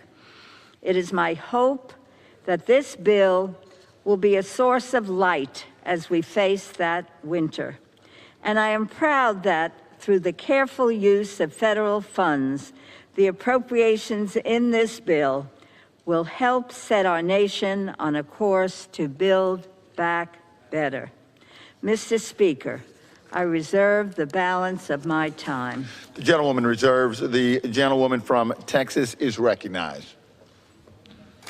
Mr. Speaker, I rise today in support of this bill that will provide funding for the federal government through the end of the fiscal year, as well as provide another round of desperately needed relief for those affected by the coronavirus pandemic. The appropriations package we will consider today is critical because it will allow us to prevent an unnecessary government shutdown and avoid a wasteful continuing resolution that simply straight lines funding until the end of next year. The bill makes us safer by ensuring we have the funding and the tools necessary to both discourage our enemies and defend ourselves against them. The funds provided in this bill are also critical to continue the fight against public health threats, both at home and abroad. And the bill ensures that long-standing provisions to protect life, reduce burdensome regulation, and preserve our way of life are retained. I would like to highlight some specific programs in the appropriations package. This bill supports another significant increase for the National Institutes of Health, including funding for vital research on Alzheimer's disease and to find cures for cancer. It provides more than $500 million for NASA to help maintain our superiority in space, and we will need to continue to do more in future years to establish a sustainable presence on the moon. The bill also funds the U.S. Space Force, so the United States has a leading edge against China and Russia. The bill keeps us safe by providing the same level of funding as last year for the border wall. It also rolls back attempts to limit the president's authority to provide additional funds if needed. And the bill continues to rebuild our military, modernize our nuclear weapons stockpile, and strengthen our allies such as Israel. This bill strongly supports our veterans and our troops by increasing pay for our military, addressing the health care needs of our brave warfighters and their families, as well as those who previously served, and ensuring that the United States military has cutting-edge equipment such as the F-35 Joint Strike Fighter and the V-22 Osprey, so that they can discourage and take on any fight against our enemies. The bill retains long-standing Second Amendment and pro-life protections that my colleagues on the other side of the aisle wanted to eliminate. In fact, it secures the largest pro-life victory in a generation by maintaining the Trump administration's Title X family planning regulations. It drops the dangerous policy provisions my colleagues on the other side of the aisle included in the House bills, including riders aimed at defunding the police. and billions of dollars of unnecessary emergency spending that the majority included in their bills is stripped away in this package. Many of these provisions are considered poison pills that were opposed by Republicans and the White House. Also before us today is another round of coronavirus relief. Specifically, our package will ensure the timely distribution of vaccines across the country, help small business affected by the economic downturn, and provide much needed relief for airports and the airline industry, which is so important for thousands of hardworking Texans in and around my district. I'm glad we were able to come together on this agreement today, and I want to thank my colleagues, Mrs. Lowy, Senator Shelby, and Senator Leahy, for working together in good faith. Plain and simple, this package is good for our economic security and our national security because it addresses the most pressing threats we face as a country. I hope it will be supported. I urge my colleagues to join me in voting in favor of this bill, and I reserve the balance of my time. Gentlewoman from Texas reserves. The gentlewoman from New York is recognized. Mr. Speaker, I am pleased to yield 1.5 minutes to the gentlewoman from Ohio, the distinguished chairwoman of the Subcommittee on Energy and Water Development, Ms. Kaptur. Gentlewoman from Ohio is recognized. Thank you very much, Chairwoman Lowy. America is grateful for your years of honorable, dedicated, and enlightened service, and we will so miss your leadership and your bright smile and affable nature. I'd like to thank also Ranking Member Simpson, who's been a constant and truly valued partner, as well as our wonderful subcommittee staff, Jamie Schimek, Scott McKee, Mark Arnone, Farouk Afazo, and Mike Brain, who have labored tirelessly to produce this bill. The Energy and Water Division of this bill captures the American spirit of ingenuity and national energy independence. It provides the foundation of critical investments to meet the challenge of climate change, to which $12 billion, or 24% of our overall bill, is dedicated. Without question, our energy and water bill is this year's most important climate change legislation, with our overall bill dedicated to sustaining life on Earth.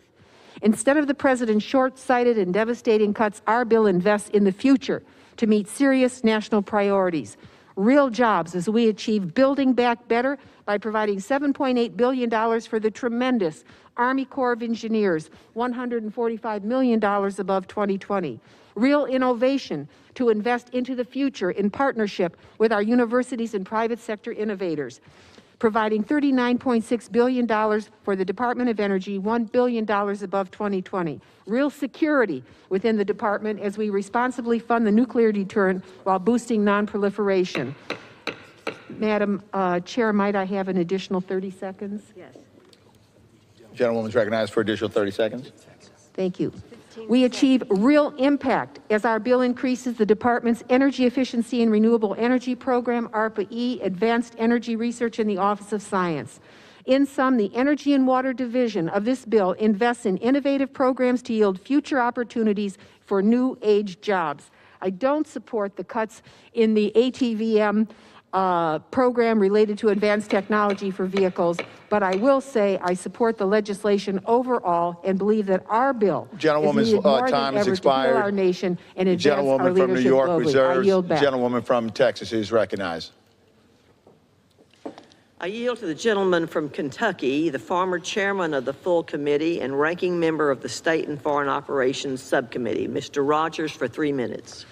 Gentleman from Kentucky is recognized for 3 minutes. Thank you, Mr. Speaker, and thank you, Madam, for yielding the time.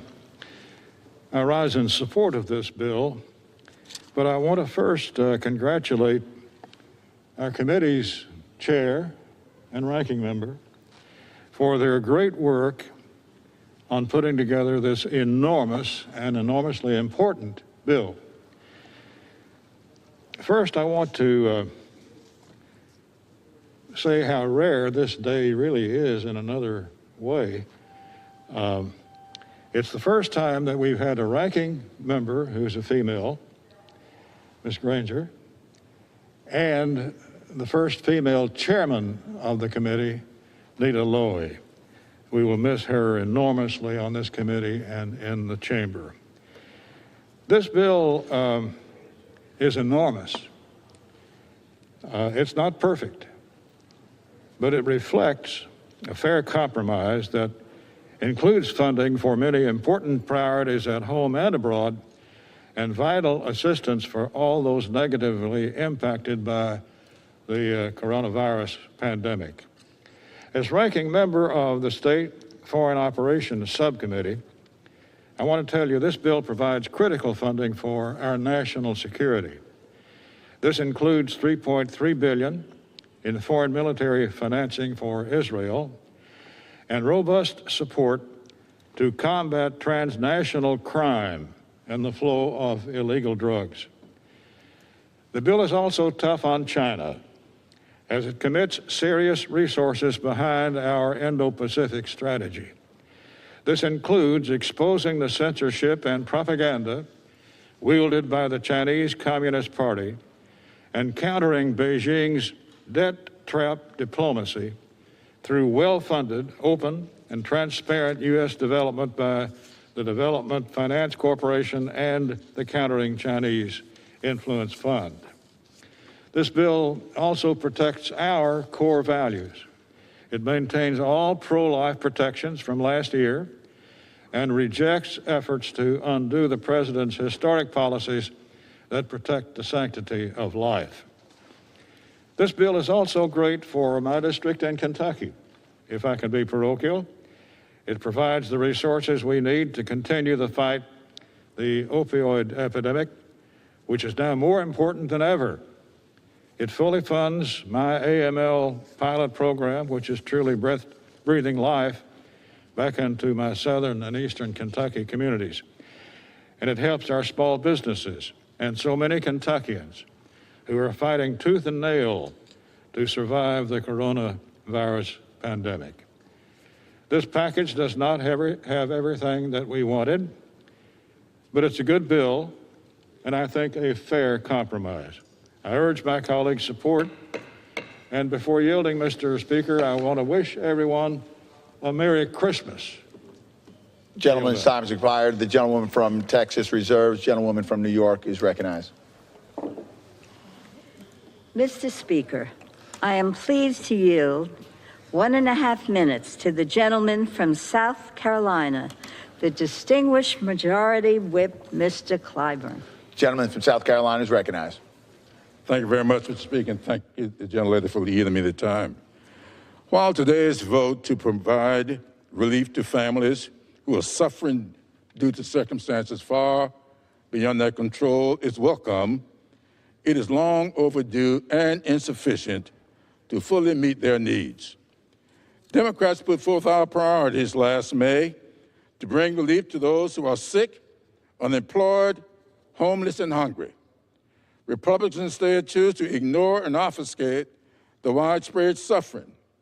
This short-term package will provide direct payments and unemployment benefits extension and some assistance to help families afford rent, food, water, and broadband. I applaud our Speaker for negotiating these critical provisions and of my colleagues who came together in a bipartisan way to drive this compromise. But this package must be viewed only as a down payment. Most of us can hardly wait to begin the new year with renewed hope. Our resolve as we come into 2021 with the new Congress and the new administration is to provide the leadership and support Americans need and deserve to get us beyond this pandemic. There can be no greater pursuit in 2021. I'll yield back the balance of my time. Gentleman yields back. Gentlewoman from New York reserves. Gentlewoman from Texas is recognized. I yield to the gentleman from Idaho, the ranking member of the Energy and Water Subcommittee, Mr. Simpson, for 2 minutes. Gentleman from Idaho is recognized for 2 minutes. I thank the gentlewoman for yielding time. Mr. Speaker, I rise today in support of the fiscal year 2021 Omnibus Appropriations Bill, and particularly the Energy and Water Development and Related Agencies Appropriation Act. As ranking member of the subcommittee, I am pleased this bill is significantly improved from the House bill in many ways. First and foremost, the bill strongly supports our national nuclear security programs, providing $15.3 billion for the weapons activities account, an increase of $2.9 billion above fiscal year 2020. This funding supports the maintenance and modernization of our nuclear weapons systems, which will ensure a credible and reliable nuclear deterrent. One of my personal priorities is promoting innovation and growth in nuclear energy. This bill provides almost $1.4 billion for research, development, and demonstration activities, including increased funding for the Advanced Small Reactors Program and Advanced Reactor Demonstration Program, both programs focused on building the next generation of carbon-free technologies to be deployed here and abroad. The bill also includes critical water storage projects in the drought-prone West, such as the Anderson Ranch Dam rise in my district in Idaho. But before I yield back, I'd like to thank the full committee ranking member Kay Granger, who has so ably led our Republican conference on appropriation matters all Congress long. And full committee Chairman Lloyd deserves our thanks for her many years of service in this committee and to the nation.